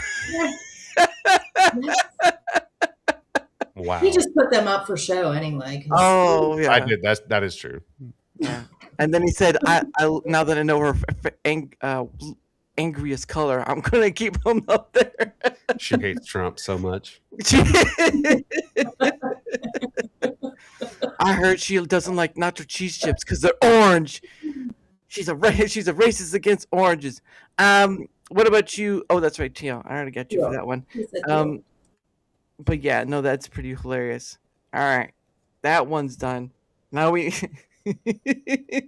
people are gonna be like later on are gonna say orange to you in chat, and you're like, oh, I wish I hadn't said that. I own it. I don't care. I'm gonna wear an orange jumpsuit from now on.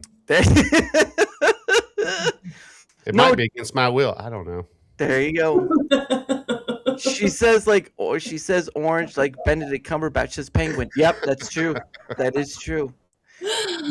That is very true. All right, last question unless someone gives another Rumble rant. All right, let's see. All right, here's question number 5. What is something true that nobody agrees with you on? Mr. Channel 2, what about you? I have to think about that one.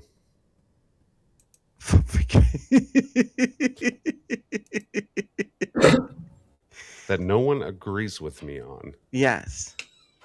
Everybody always agrees with me about everything. God, this is tough. I would have to say no one's ever liked the ice cream that I pick. I'll get the pistachios ice creams. Mm. And I get it because no one else will eat it, and it's all mine. There you go. Smart man. Smart man. He figured out the system. He said pistachio, and people said, ugh! And he said, more for me. I'm going to get yelled at in the Discord when y'all are done. Yes. Then you better pray we go for 4 more hours. No. What about you, Miss Leslie? What about you? Something true that nobody agrees with you on. That Van Halen is the most overrated band in history. I would agree. Pick a different answer. Oh no. I don't know. I truly have lost friends over this argument before. I used to say the same thing, like with all my friends, like they'd be like AC/DC freaks, you know, and I would tell them Angus Young is AC/DC, and they get mad at me for that, and I'm like, it's true. It's true. That's true, but Van Halen, I've heard at least some of the music, but at the end of the day, though, sometimes you just stand on those principles. Apparently, Ian's mad about Pistachio and Van Halen. Van Halen, you monster! You evil person! Oh my goodness! But anyway, that is, of course, the end. Get off. That, of course, ladies and gentlemen, is the end of the show. So thank you all for being part of it. First off, tomorrow, 7 p.m. Eastern, is the 90th Pay It Forward stream, or PIF stream, I like to call it. And Doom Gnome is joining me at 8 p.m. Eastern. And, of course, a big thank you to all those in chat, whether you just arrived at the end or where you've been there since the beginning. I appreciate you all, because getting to chat with you and having you be part of the conversation is what DaraChat is all about. So thank you for being here. And of course, thank you to my 2 wonderful guests for their first time coming on. One to Channel 2 News for, well, you know what? Just being that guy. He's got the look. He's not afraid to give it. Even naked. Don't start blushing. I'm like, yeah, forget you. Turn it off. And of course, a big thank you to Miss Leslie. And like she said earlier, she took a bit of a risk in coming on, but I think it paid off wonderfully. and I look forward to having you both on again, either separately or together again. Now that you heard how she talks about you, though, I mean, I'm pretty sure you're gonna be back on together because she just loves you so much. Oh, I'll paint my office orange. It was all yellow. Now it's all orange. Okay, there's a oops. There's a link. Oh goodness. Oh goodness. But anyway, that is it. And again, thank you for all being here. And of course, links for tomorrow's show will be put out a little after this because I do try to do it the night before. That's one of the other things too. Before we leave, that's one of the things too I've found that many creators don't do is that they usually I've seen many like set up an hour or a few hours before, but like for me, I set up like a day before, and that takes away so much stress for myself and my guests because now they can go in, test things out if they need to, whatnot. And I've not seen that happen with a lot of other creators. It helps.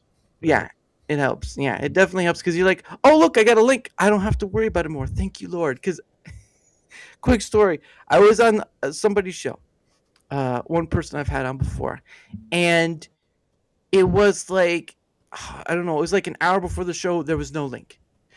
Half an hour before the show, it was like, there was a link, and I was like, that's a half an hour before the show. Why are you waiting that low? I'm just like, you don't get it. If you know you're going to be doing a show tomorrow, then just, even if you don't know you're going to be doing a show tomorrow, make the link, give it to your guests, and then you can easily delete the room if it's not going to happen. It's that easy. Yeah.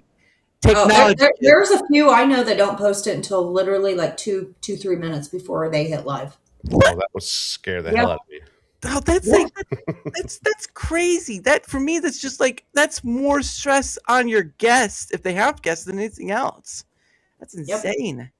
But I'm not gonna call them out on air. But hey, we don't do that here. Like I said, there are a few that, and maybe even a couple of them that I mod for that don't post it until 2-3 minutes before they hit live. Yeah, I've just always seen it as a stress reliever because if you have someone who's coming, have a guest coming on and they've never done something like this before or whatever, it helps alleviate stress. And you want to help alleviate stress as much as possible with someone who's anxious. I always say it's on me and all that stuff. Have my hands full at the moment. Look at that. The first in charge, neurodivergent, the one who's master modder, is saying he has his hands full at the moment. When don't you, Neuro? When don't you? Yeah. Oh my goodness. But anyway. Okay. Oh goodness. But anyway, I usually end out with my usual music video, One Day With You. But because of me doing sort of like doing experiment thing with Suno and turning some of my poetry into music through Suno and all that stuff, I've decided to play this one. So I'll do the One Day With You tomorrow. But this one is actually from doing a sort of like a collaboration thing with, I don't know if people know what Suno is. It's the music thing. I actually was on Amish Zakuso, went through that whole process. I actually kind of didn't really think about doing it. And then Amish is great. Yeah, I do. Amish is really great. Yeah, and I've had him on a few times too. So again, this is from a poem I did a long time ago, and this one is called A Moment to a Lifetime. Have a great night, everyone, and I shall see you tomorrow at 7 p.m. Eastern. Bye, guys.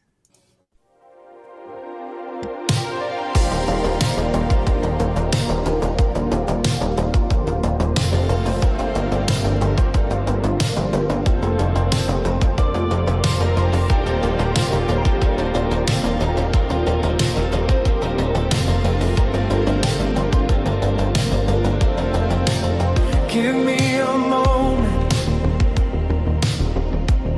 and I will make a life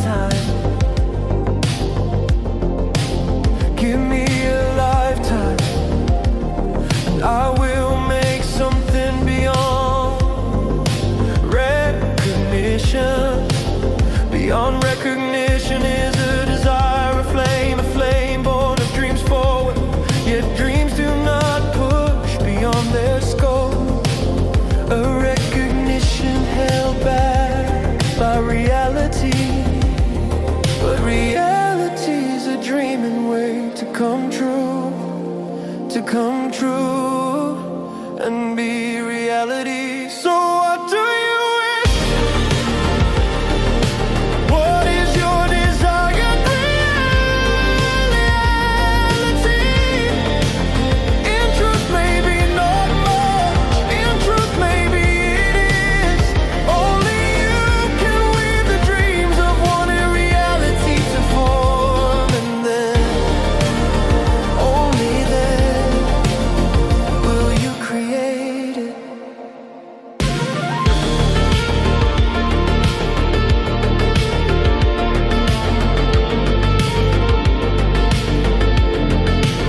Give me a moment, just a single spark. Watch it catch and carry through the dark. Beyond what you can see, beyond what you can name. Every dream you're holding is a quiet flame. The world will tell you wait, the world will tell you no, but the river moves for those who let it flow. 'Cause reality is a dreaming way to come true, and be reality. So what do you wish? What is your desired reality? In truth, maybe not much. In truth, maybe it is. Only you can weave the dreams of one reality to form, and then, only then, will you create it.